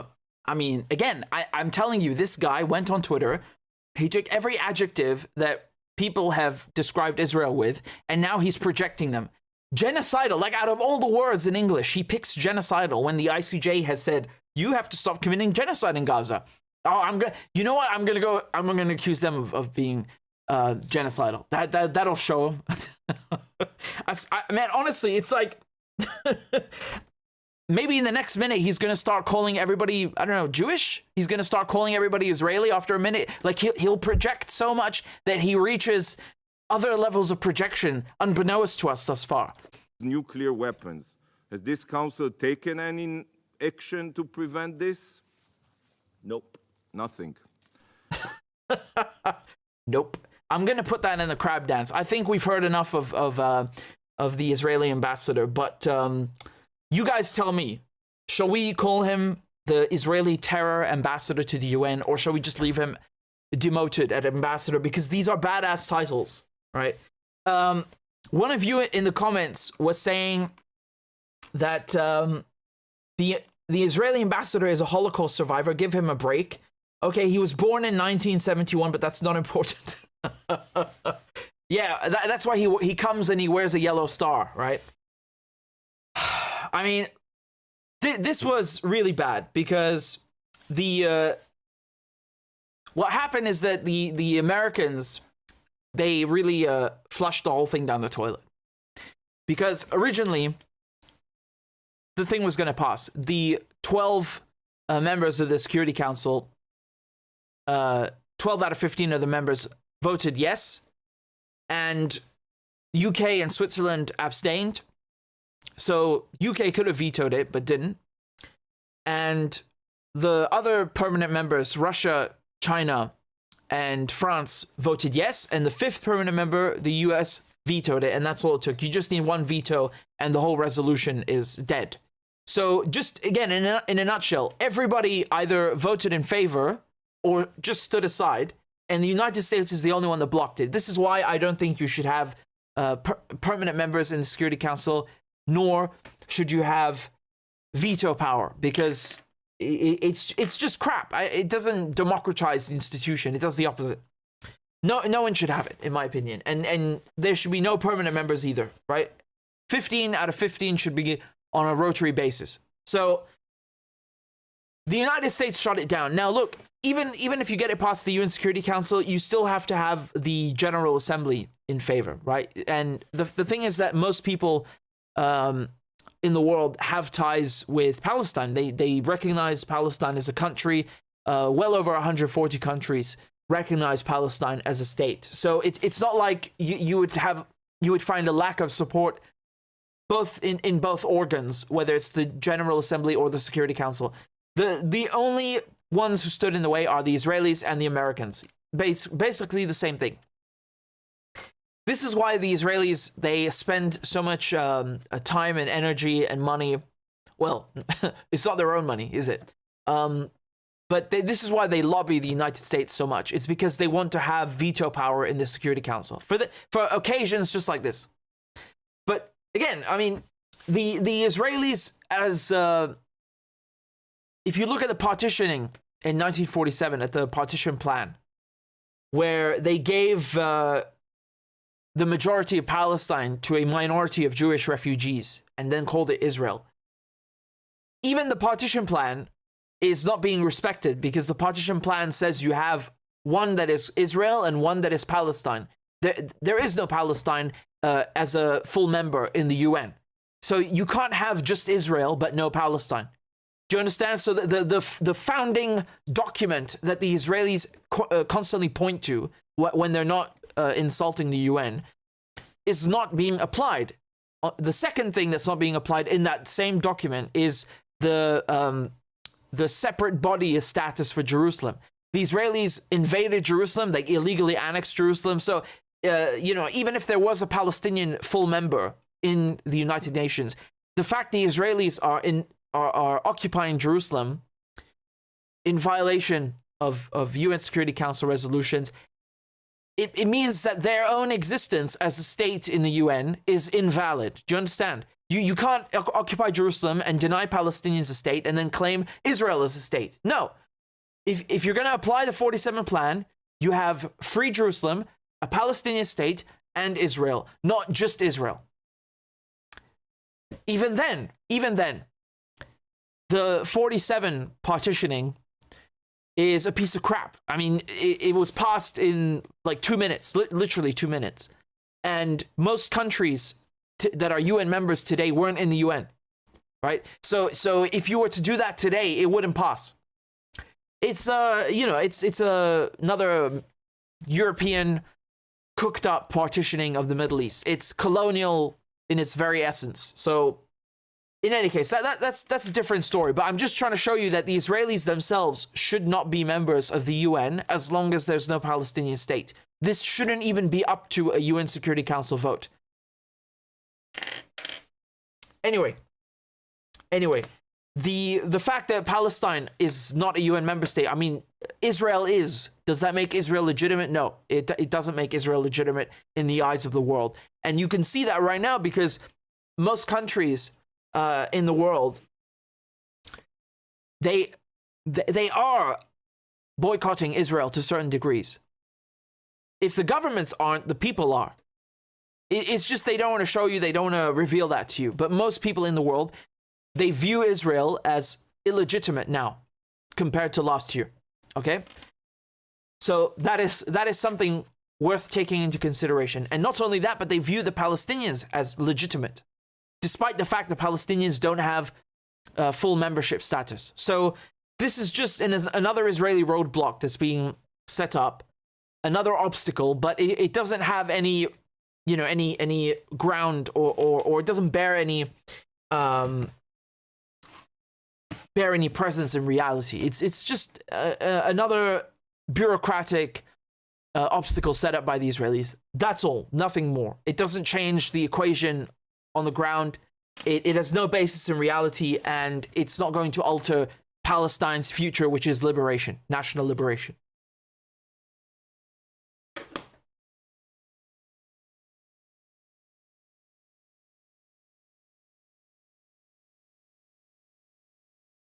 Thank you very much to Rista, who joined on Patreon.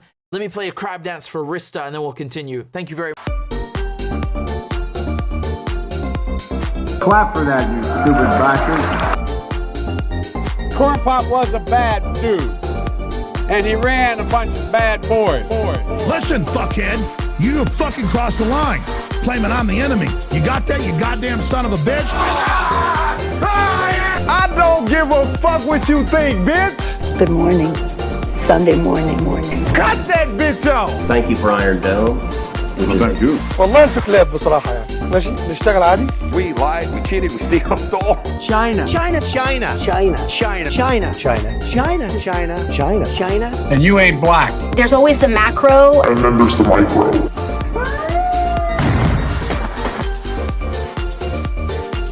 Do not come. Do not come. I'm gonna come. You talking to me? Ladies and gentlemen, I'll have 2 number 9s, a number 9 large. we got him.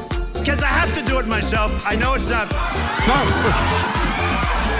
I've fallen and I can't get up.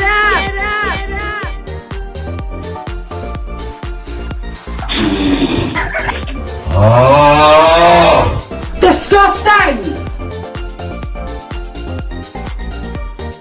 She was 12, I was 30, but anyway. We'll do it live! Fuck it! Do it live! I'll write it and we'll do it live! Why attack Sanders? Why? Oh, you're getting nervous, man. Calm down. It's okay. Okay. Suck my dick and choke on it! I yield my time! Fuck you!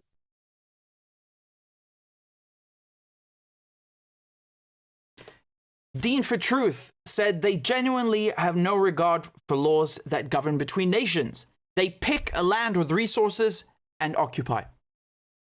This applies to those who have done this as well, which in this includes murderous Israel. I couldn't agree more. There is no regard whatsoever for anything, really, for value of human life. I mean, I need to reiterate.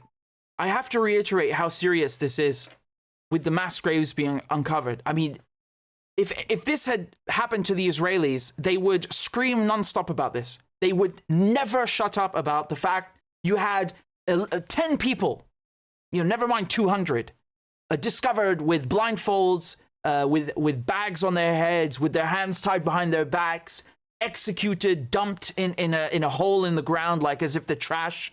I mean, the whole world should be up in arms about this. This alone deserves its own case at the ICJ and the ICC. This by itself, just the mass graves at Nasser Hospital and at Al-Shifa Hospital. There are 130 mass graves in total. These are only 2. The Israelis are worse than Nazis. Please understand this, because the Nazis, when they did these sorts of things, they were hiding it from the rest of the world, right? The world did not have the technology to even know that this was happening in real time the way we do today. They were in the dark ages in comparison to today. So we know that this is happening. We can see it happening. I have transmitted the images to you. And they continue. They act like nothing happened. Tomorrow there'll be another mass grave that they discover. Whatever, and then the worst part is that these bulldozers, these Israeli bulldozers, they then take the bodies that have been trampled on and crushed in the ground, and then they go and use it to build barricades, to fill sandbags, to build obstacles, for whatever military applications that the Israeli occupation requires.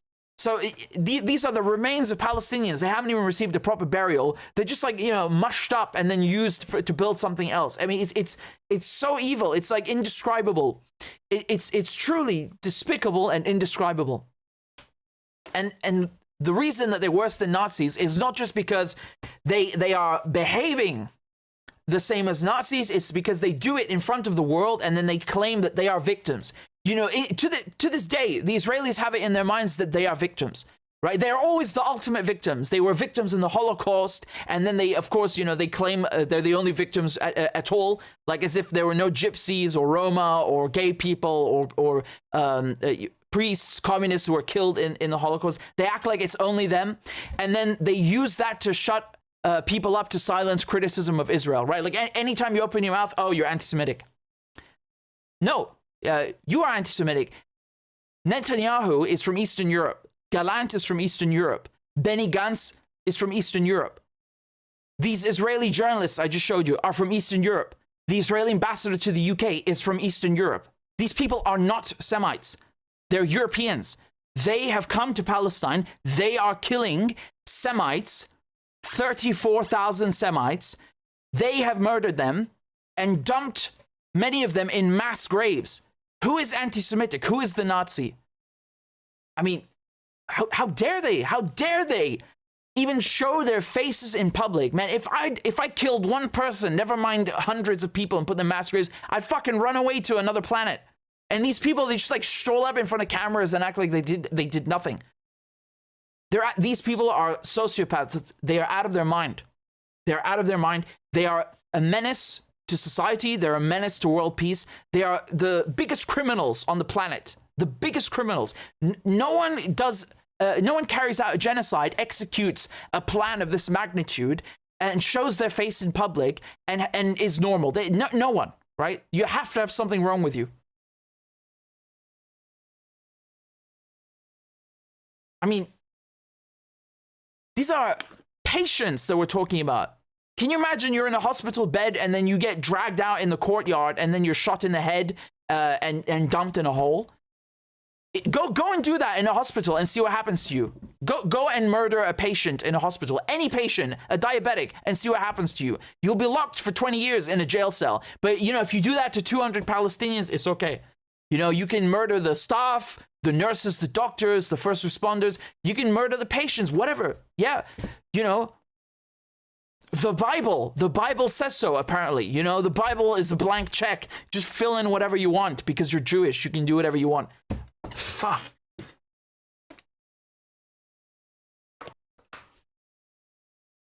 Let me show you these psychopaths, what they're doing here.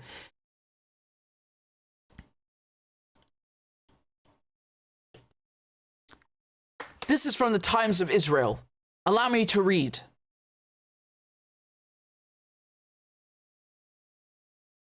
Major General Aharon Haliva, a 38-year veteran of the military, was one of a number of senior Israeli commanders on October 7th who had failed to foresee and prevent the deadliest attack in Israel's history. He says, the intelligence division under my command did not live up to the task we were entrusted with. I've carried that black day with me ever since. So now this guy is resigning. He's the first Israeli senior leader to resign over October 7th. He's fallen on his sword dutifully and you know, done this in pursuit of their Zionist cause. So he's taking responsibility, but not really, because he's actually not leaving his post. He's going to stay as the head of military intelligence until they find a replacement, which basically, in the current Israeli climate, means after the war. You know, just like Netanyahu is there for the duration of the war, after the war, you know, someday, meaning never. I find this funny. Because these people, and even Reuters acknowledged this. Look at this. They think that they can sugarcoat or gloss over what happened on October 7th by saying the focus should be on it was a black day. I didn't know what I was doing. The fact is that this is never going to take away the stain that the Israelis are not a military power. They are not superior. As a matter of fact, they are inferior. Militarily, strategically, they are inferior. Hamas got the better of them. The resistance to this day, after 6 months, have the better of them. They've got one over them. So they're unable to contend with a guerrilla force, whether we're talking about Hamas or Hezbollah. They're unable to contend with a state like Iran. They're unable to achieve any of their objectives. They're unable to control Gaza, to occupy Gaza, to turn Gaza into a port like they want to, or to build their canal. They're unable to kick the Palestinians into the desert. They're unable to defeat Hamas or destroy Hamas infrastructure. They have failed completely, entirely, utterly, totally. Absolutely. They have done nothing. It's not a black day for Israel. No, this has been a black day every day for Palestinians. They are the ones suffering black days. When you have these mass graves discovered, when you have people, dying in their houses, entire apartment blocks being brought down in the flash of an eye, that's a black day. Most of the people that were killed on October 7th weren't even killed by Hamas. They were killed by Israelis. Israeli helicopters, Israeli tanks, Israeli forces fired on Israelis that day. And they're so indiscriminate. It's like a perfect... it encapsulates this so perfectly. It's a perfect representation of what they're doing in Gaza. They fire on people indiscriminately. And they did the same thing on October 7th. And that's why so many Israelis died. And most of them were in the army anyway. So, you know, they want to keep coming and saying, oh, it was a black day. And, you know, we were taken by surprise and they went on this rampage and they just started cutting babies' heads off and nonsense. No. The Israelis, they are a militarized society. Every man, every woman has to join the army. And then you join the army for 2 years. Then when you're done with the 2 years, you have to stay as a reservist for until you're 40, so from 18 to 40. That's a militarized society. Even those who are not in the army, they have M16s, M4s, they have guns, so they carry automatics in their houses. They can get whatever they want. They're a militarized occupier society. That's all they are, a settler colony. So they have caused their own suffering that day. They inflicted those losses on themselves by being so psychotic and so militarized that they just indiscriminately fired on everybody, including their own people.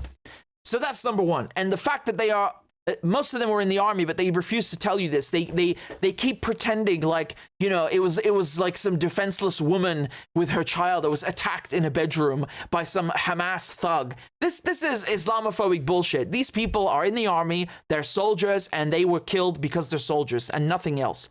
The Israelis put the military barracks in the kibbutz, in their settlements, which again, the settlement itself is an affront, is an attack. When you go into someone's land and you build a farm on top of their land, you start destroying their structures and rebuilding structures of your own and importing people. This is an attack. You're robbing Palestinians of their resources. You're robbing them of their land. You are a thief. Your presence is a fucking attack. Whether you're in uniform and you have a gun or you don't have a gun, your presence is theft, is an affront. So the settlements themselves, never mind the barracks inside the settlements. And then they say the Palestinians have human shields or use human shields. No, man, your military settlements are, your military outposts are inside the kibbutz. So that's the definition of using human shields. They put them in the kibbutz on purpose. So if you do anything against the military barracks, they, oh no, they attacked the settlement. But it shows you how militarized the Israelis are. And the placement of the settlements is also done in a strategic manner to make sure there's no Palestinian state. So the Israelis are very deceitful. They're very dishonest. And they're very dumb. And they suck at everything that they've done militarily and strategically. And the fact that this moron resigned is not going to alleviate them of any guilt or absolve them or of any guilt, and certainly won't take away any worries that they have, because they'll just replace him with another moron who will end up underestimating the resistance and getting spanked the way that Hamas spanked the Israelis on October 7th and Hezbollah on October 8th, and on and on and on. And here we are 6 months later.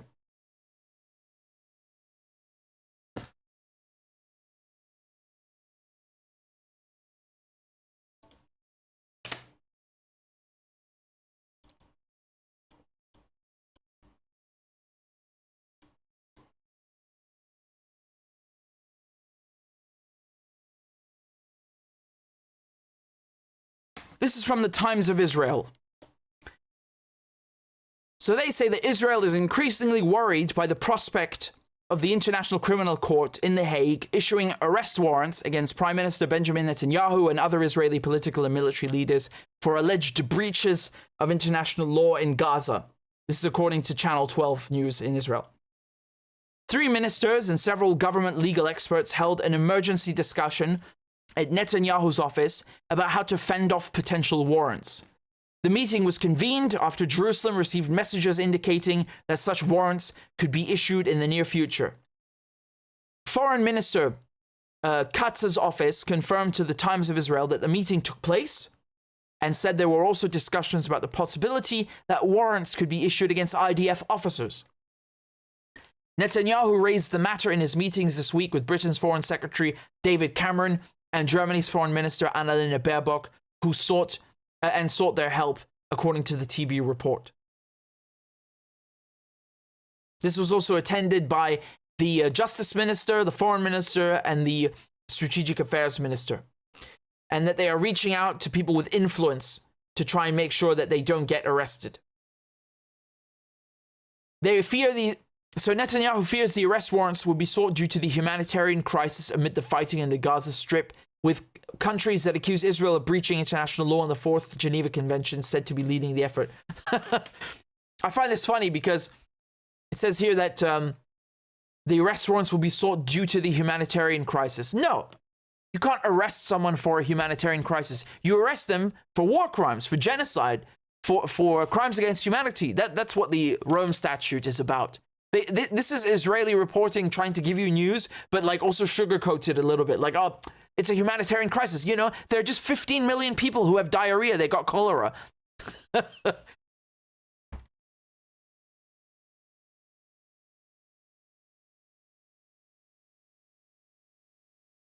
So they talk here about how you've got relatives of hostages held by Hamas filing a war crimes complaint with the ICC against Hamas leaders.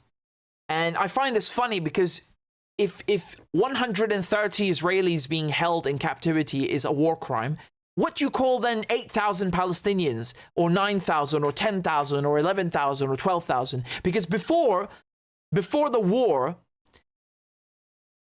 Israel had thousands of Palestinians, most of them women and children, in prison without charge or trial. They're hostages. When you hold someone for no reason, they're hostages. That's why Hamas took hostages, is to free the ones that Israel took. You understand? That's why they snatched Israelis, so Israel frees Palestinians. But then Israel not only kept those people, they took thousands more hostage. In the West Bank alone, they've taken 8,000 people hostage. They've detained them since October 7th. So that's like the Israelis' way of spiting the Palestinians, is saying, you know what? You tried to kidnap Israelis so that we release Palestinian hostages? Well, guess what? We're just going to take 8,000 more Palestinian hostages. Just screw with you. So now they mention the chief prosecutor, Karim Khan. Now this guy, I'm not going to go into too much detail because honestly, he doesn't even deserve it. But the guy is a hack. You understand what I mean when I say he's a hack? It means that he's not serious, he's compromised, and he's not doing his job seriously. I mean, I'm sorry, this guy, he is chosen for the job because he's a hack. All right?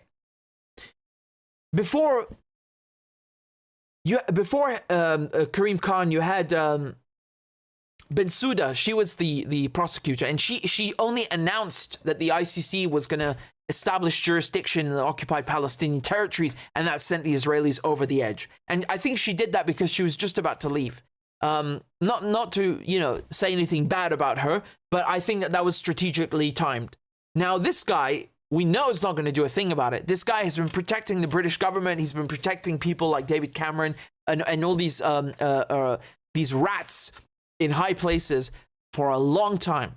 And he was picked because he won't do anything about American war crimes in Afghanistan or Israeli war crimes in Palestine. That's why he got the job. So nothing is going to happen anyway. But the fact that the Israelis are so worried, they're making sure they're just like taking precautions to make sure that none of them, not even an officer, gets arrested, is really funny to me. This shows it's like they don't think what they're doing is wrong, but they're just afraid of being caught. You know what I mean? You see how they speak. I showed you the videos. You see how sick and racist and sociopathic they are. What killers they are. What murderers they are. They want the rivers of Gazans' blood to flow. I mean, maybe the families of the Palestinians held hostage by Israel should start filing ICC complaints then, since apparently you can do that. You know? I think that being held, not for 6 months, but being held for years and for no reason and in worse conditions, that's definitely a war crime. Being tried in a military court, because remember the Israelis, they use mechanisms in the Geneva Conventions that are usually available to an occupation, but in the sense that the occupation will be short, will be temporary. You're not supposed to take those things and then stretch them out for, 40, 50 years, which is what the Israelis have done since 67. So the Israelis have abused the Geneva Convention to the point that anything they do is in violation of the convention. The convention has mechanisms against this very thing. So, the Israelis can't say, well, the Geneva Convention allows you to try civilians in military courts sometimes. No, it says sometimes, not for, hundreds of thousands of people. Anyway, there's no question that alone would warrants, no pun intended, for Israeli officers, commanders, and leaders. But the crimes they've committed since October 7th are all the more egregious and certainly in need of sanctions and reprimand by the ICC.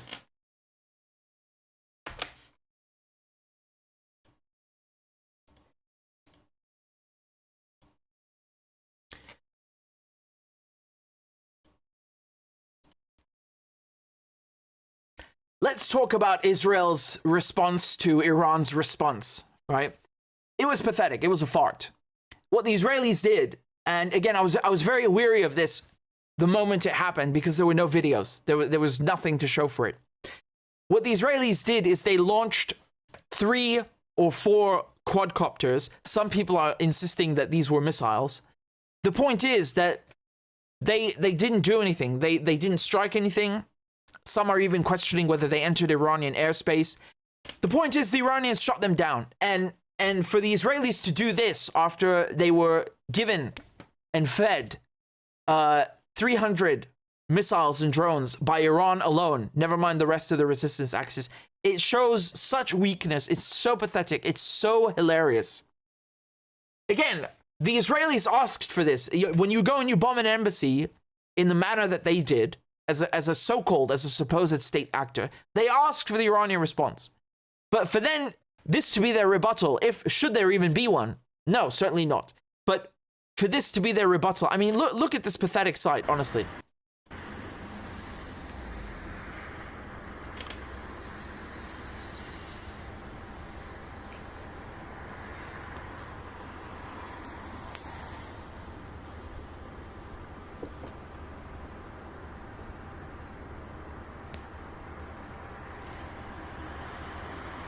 Do you see anything happening? Yeah, me neither. Compare this to the images that I showed you the other day, where you had rockets flying over Jerusalem, over the Al-Aqsa Mosque. I mean, Jesus, that sight alone is something I'll never forget. And then flying over Bethlehem, flying over Nablus, being fired from Iraq. I mean, come on, man. How can you even compare? How can you even compare? I told you at the time, there's nothing the Israelis can do that's going to measure up to this response by the Iranians.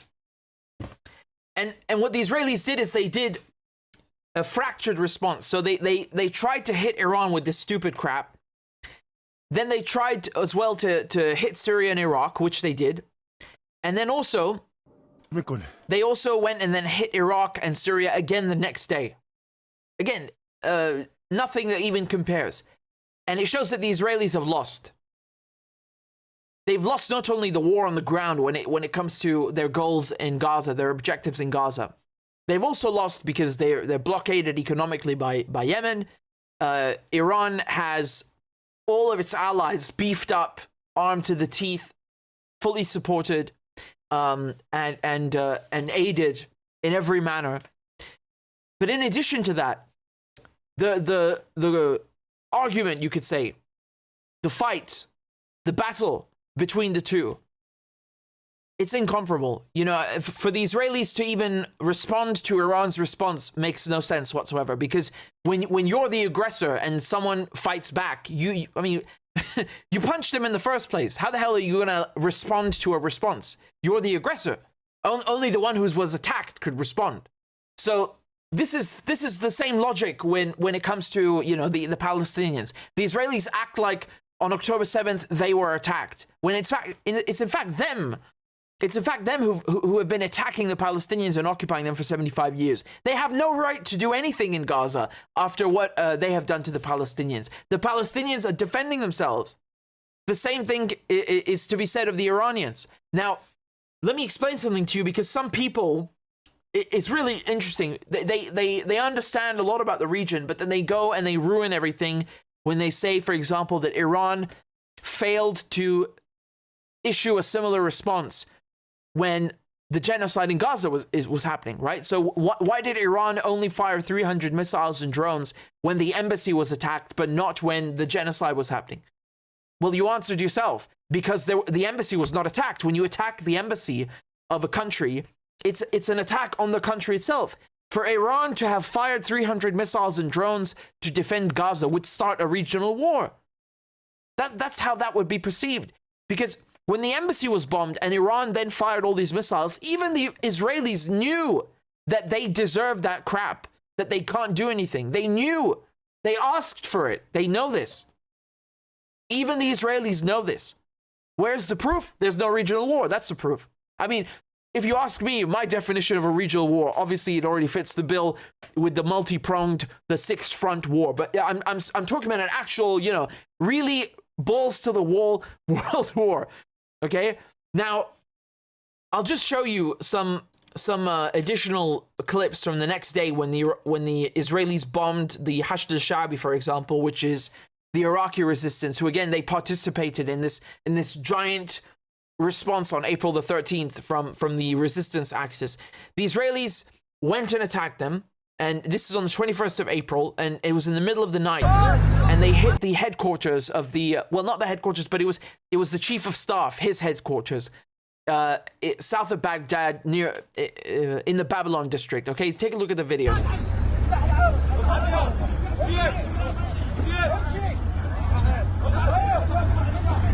الضربة هنا صارت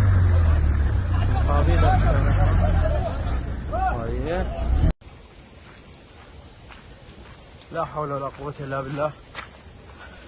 هاي صواريخ العدو، الحمد لله لولا لطف الله سبحانه وتعالى. Here, there are more of these clips.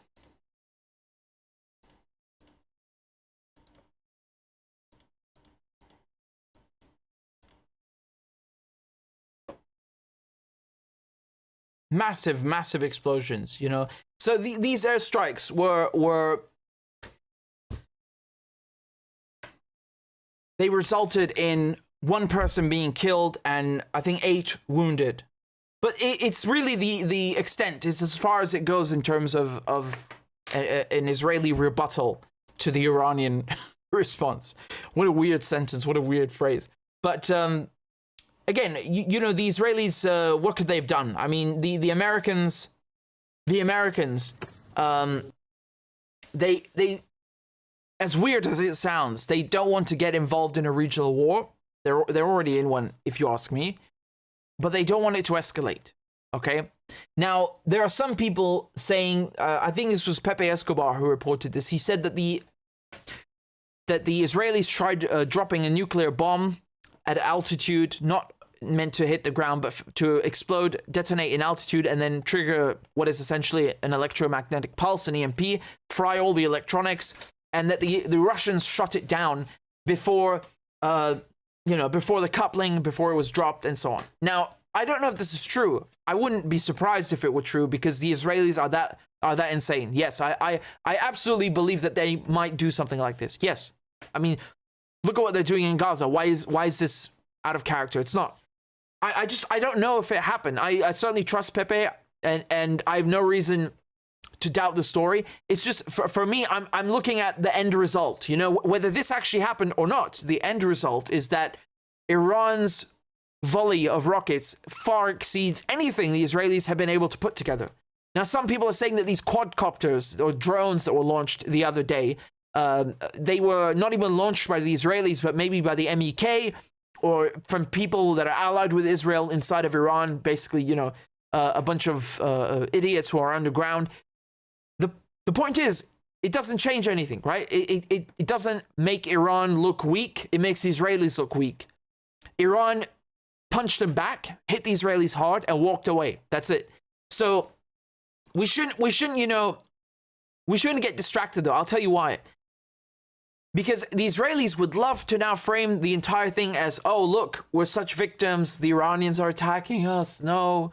Or that, you know, it's an Israel-Iran war. It's not. It's a war of national liberation for Palestine. And the Iranians just so happen to be the ones giving weapons to all the people who want to get colonizers out of their land. That's it. That's it. They want colonizers off their land. And the Iranians are happy to help. It's as simple as that. You don't have to complicate it, right? So it doesn't change the dynamic, and we shouldn't take the focus away from Gaza. I don't think it is. I certainly don't think it takes any focus away from me. This is one war, right? Whether the front is in Iran or it's in Gaza or in Yemen or the West Bank or Syria, it's the same conflict, right? So we just shouldn't allow the Israelis to make it seem like it's all about Iran. That's what I'm trying to say. I found this funny video, and it says this is leaked footage of Israeli quadcopter clash with air defense in Isfahan.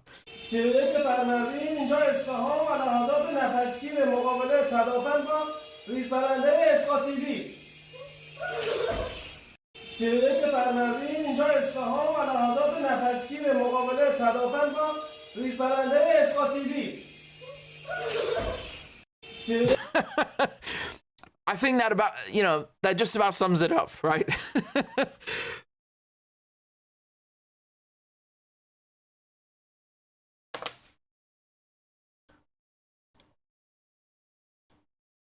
One of you on Rumble said, this is from Shork Righteous, says, Middle East Eye reports that Israel intend to execute prisoners to ease overcrowding just yesterday. I assume gas chambers will be used at this point. I mean, I've no surprise, but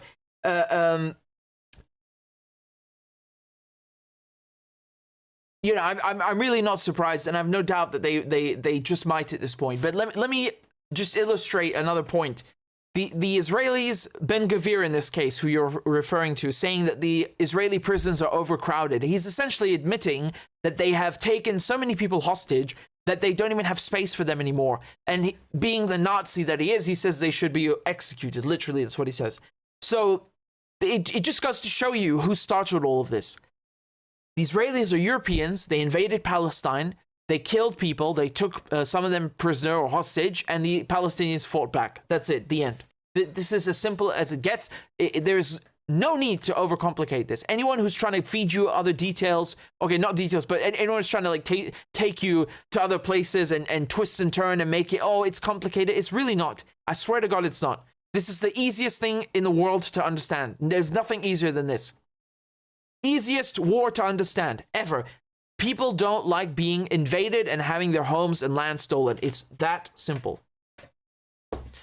So again, I must thank all of you for your kind donations and for your help. And if you're able to donate, please do. Like I said, they're punishing me. They're punishing the channel by taking away the monetization. If you can donate on Patreon on a monthly basis, could be whatever. Most people donate, I think, 10 to 15 a month. I don't know what the average is. It's something like that. But some people donate 100. Some people donate 1. Whatever you want. It's some. I've made it so that you can put in whatever number you want. So please do that if you can. And if you just want to send a one-time thing on PayPal, that's also fine. And I'm most grateful for all of your donations. And there's also on Rumble where you can donate directly. You used to be able to do that on YouTube, but they took it away. So thank you again to all of you for your kind words and for your support. And we have another contribution on PayPal. Let me read this to you. It's from Salek, who says, great work, Richard. Keep kicking ass, and truth must be told. They deserve to be completely humiliated in front of the whole world. You have my support, my friend. Thank you very much. I'm much obliged, and I'm grateful to all of you. Andy is sending a bunch of Palestine watermelon emojis. I mean, I don't know what the watermelon is supposed to mean in this case. If it's a reference to the Palestinian flag, or because people eat watermelons in Palestine. It could be both, right? So there you go. You know, I'll show you one last thing. I'll show you one last thing because I think it needs to be shown. It needs to be highlighted. All right.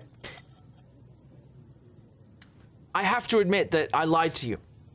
When I said that Israel's response to the Iranian missiles was a bunch of quadcopters, well, I wasn't being entirely honest. There was quite a significant response from the Israelis, and it looks something like this.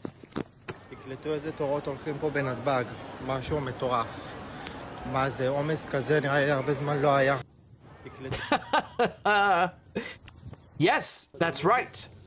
So the Israelis didn't just send up drones, a few drones or a few quadcopters into the air. They sent a lot of planes back to Europe where they belong. This is the site of decolonization. These are invaders, these are thieves who have come to my country, who have stolen land, and who are now fucking back off to where they came from. All right? Obviously, when I say my country, I mean, I was born in Damascus. To me, Greater Syria, this is Palestine included, okay? It's the same thing. It's the only people who carved out Israel and who, you know, decided that Palestine should be separate are the imperialists in London and Paris and in Tel Aviv, nobody else. So look at this video. This is from the Israeli channel.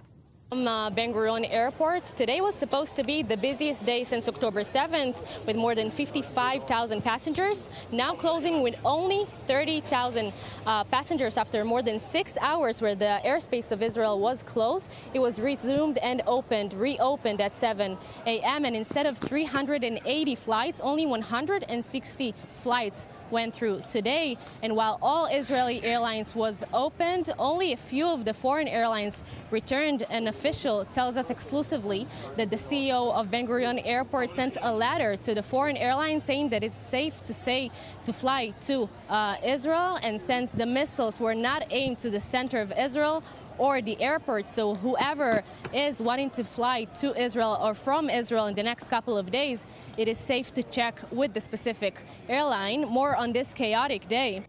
I mean, I think she's the only Semite that I've ever seen on Israeli TV that was who's actually a Semite. I mean, she looks like she could be Iranian. She could maybe be Ethiopian. I don't know, but she actually looks Semitic, unlike the Schlesinger, who I showed you earlier, who went on his rant saying there should be rivers of blood flowing out of Gaza. He's so angry. It's so funny, really. I find these people so funny. They're so butthurt that they're losing. But honestly, like she looks like she's from the region. Netanyahu is obviously not. The people that created Israel don't look like her. They're white Europeans. So the best thing that you can hope for is this, is a bunch of planes, and that's it. They're going back, right? Back to Brooklyn, back to, who cares? It doesn't matter. And it shows you one thing. Let me explain this to you. What does this clip tell us? It doesn't just show us that the Israelis are cowards. It also shows us that they're not willing to die for the land because it's not theirs, you know? Someone who is Palestinian, they have nothing but Palestine. Where are they going to go? To China? To Brooklyn? No, they're in Palestine. There's nothing but Palestine. So they have no choice but to fight. They have no choice. These people, they have multiple passports. This is something they don't tell you. Israelis, being the colonizers that they are, they usually have 2 passports. Now they'll come and tell you, well, no, that's not true. It's only 10% or so. They'll make up some number to you. I really don't give a crap. Where do your parents come from? Your grandparents? Are they not from Eastern Europe? The answer is yes. Thank you. You're a colonizer because you didn't emigrate here. You came and you killed, you murdered, you stole, you occupy. You're still occupying. That's colonialism. That's settler colonialism. Completely different game. So a lot of them have 2 passports from their parents or from their grandparents' country, right? So they just go to the airport. Instead of fighting, they run to the airport. This was their response to Iranian missiles. It was, let's go to the airport. Let's run away. Well, thank you, because this is the most peaceful solution. No one has to get hurt. You can just go back to your country. Don't stop killing Palestinians and taking hostages and putting them in prison with administrative detention and stealing land. Just go back to your country where you come from and leave Palestine for the Palestinians. This is the most diplomatic, peaceful solution you can wish for. Just go home. That's it. Right? That's it. Nothing else. And it shows you it shows you that you always lose when you go to war with the native population. Someone who's from Vietnam is going to fight the Americans till they go back home, right? Or fight the French rather, because the French tried to colonize it. The Americans invaded and occupied. Or in Algeria, you know, someone who's from Algeria is going to keep fighting the French till they fuck off back home. And this is the same thing. This only ends two ways, right? The Israelis go home in a body bag, or they go home on a flight. You know, what do you want me to tell you? This is a war of national liberation that is not going to end until the Israelis leave. The sad thing is that you got Jews in Israel who don't come from Brooklyn, like most Israelis. And they come from Arabic countries. So these people need to be resettled in the Arabic countries, and they need to be de-Zionized. Like you denazified Germany, you have to de-Zionize the Jews that actually come from the region, that are not imported from Brooklyn, from Ukraine, or whatever. So those are the only people who will be able to actually stay in the Middle East and return to their countries, but they have to be de-Zionized. And now you got to unprogram them and decondition, you know, basically uncondition them and unbrainwash all these people, because they've been screwed up and poisoned with Zionism. But I want to show you this clip. I'm going to repeat it over and over again because it really conveys a particular message. It shows you the Israelis are cowards. They're not willing to fight, and it's not their land. And this was the busiest day in Ben Gurion airport since October 7th. What does that show you? On the 2 days, on the 2 single days, that the Israelis got socked in the jaw because they picked fights they can't win with the Palestinians and with the Iranians. The prime response from them was to run away. And why were they able to run away? Because they have 2 passports and they don't come from this region. End of story.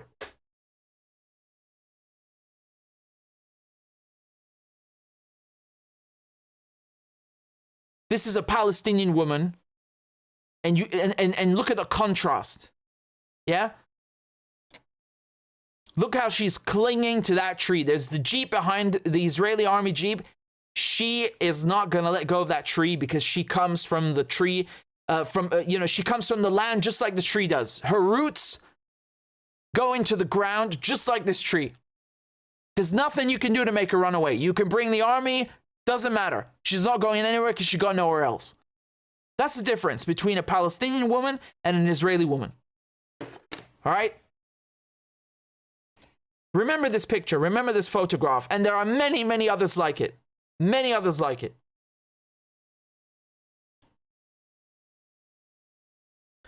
Again, thank you all for tuning in. I'm grateful we got to cover all these topics together. We have a donation here from Abdi, thank you very much, and we have another contribution this time from Rosato. Says, do you think the US and EU countries are holding back because of Israel's organ bank, the nuclear bombs they have placed in Israel, plus sealing the gas and oil? No one mentions the gas contracts with BP, Chevron, Aramco, and Amoco, and 3 others.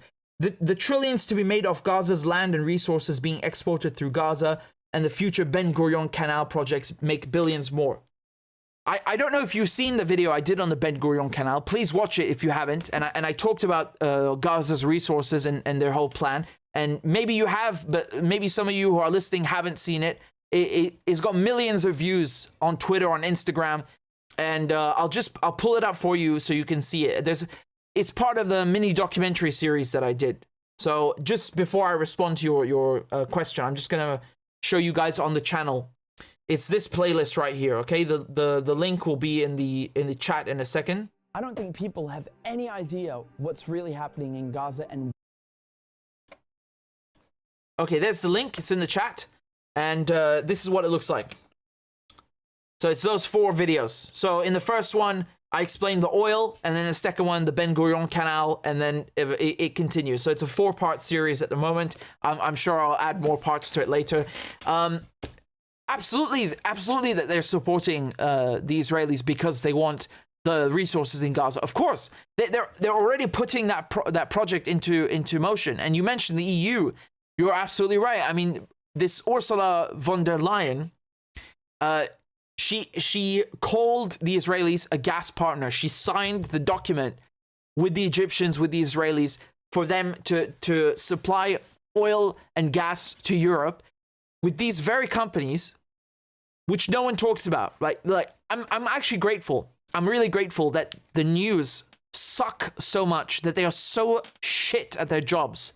I'm really grateful because they have made sure that these issues are covered properly, that they are covered in these documentary series like this one, and I'm grateful, you know, because they really have no business touching this anyway. They don't know what they're talking about, and they need to take a seat and leave this to us. These companies advertise and pay for CNN, for all these corporations, so they pay them to keep their mouths shut anyway, right? It would be self-harm for them to even talk about this, because it would run counter to their interests. So these companies, you mentioned BP, for example. I mean, BP has been plundering the region for literally over a century, right? In Iran, I mean, just in Iran alone, it's like unbelievable how much money that they've sucked out of that country. And I really don't even blame the Iranians for hating the UK. So, you know, you come to a point where the interests of both groups clash, they collide. And at this point, they need to win this war because they have billions at stake, right? The sanctions against Iran. Why do you think they sanctioned Iran? Because Iran has these resources, but they can't make a buck off of it. So for the West, the position is that if I can't steal, your resources or skim off the top, and if you don't give me a cut, I'm going to sanction you, right? You're not going to give me the Iranian oil. You're not going to give me the Gazan oil, the Palestinian, the Syrian, the Lebanese gas. Well, too bad then. I'm just going to fight you for it. I'm going to kill you until I take it. And in the meantime, I'm going to sanction you so you can't sell it. So you can't buy the parts that you need to extract the gas. That's how it works. That's how it works. It's the mafia. I told you, and I'm going to keep telling you, it's the mafia. The international mafia. Thank you. Gregory says, peace for Palestine, peace on earth. Peace for Palestine. Thank you very much, Gregory. I appreciate the generous donation. I'm grateful to all of you for donating. And again, they punished me. They punished the channel for telling the truth about Israel. Please donate if you can, because I need to make up for the income I lost through YouTube with donations on Patreon, on PayPal, and Rumble. So I'm very grateful if you can. And if you can't, just share the videos. That alone helps a lot to raise awareness, to teach people. And again, thank you all very much. I appreciate it. Take care. Ma salame. Bye-bye.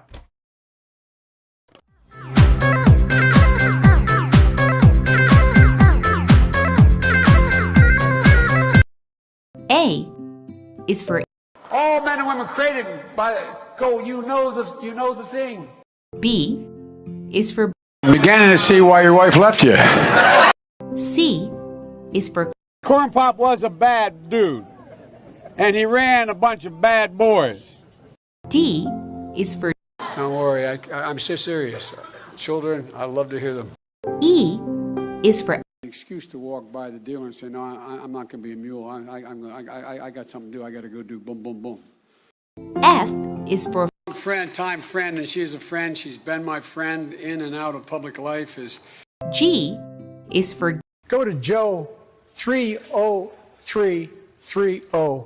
H is for Hairy legs that turn blonde in the sun. And the kids used to come up and reach in the pool and rub my leg down. I is for I'm a Democratic candidate for the United States Senate. J is for Just look at the record. I have President Biden, Vice President Biden. Well, I tell you what, if you look at my record and you still doubt about my commitment, then you should vote for somebody else. K is for Kids jumping on my lap. And I've loved kids jumping on my lap. L is for The lion, dog, face, pony soldier. M is for Make sure the television, make sure you have the record player on at night, the phone. Make sure the kids hear words. N is for NATO. O is for The only African-American woman that ever been elected to the United States Senate. P is for Poor kids are just as bright and just as talented as white kids. R is for Rest her soul, and although she's your mom's still alive. S is for Send a text to the word united. T is for Truth over facts. U is for Union workers, the UAW took incredible cuts in their future. V is for I'll vote for somebody else. All right, thanks so much. W is for Wait, you're getting nervous, man. Calm down. It's okay. X is for Xi Jinping. Y is for And you ain't black. Z is for She's sleeping? Women in our country has been classified as essential. So this is an issue. By the way, this is my little sister Valerie, and I'm Jill's husband. Oh no, this is no, you switched on me. This is my wife, this is my sister. They switched on me.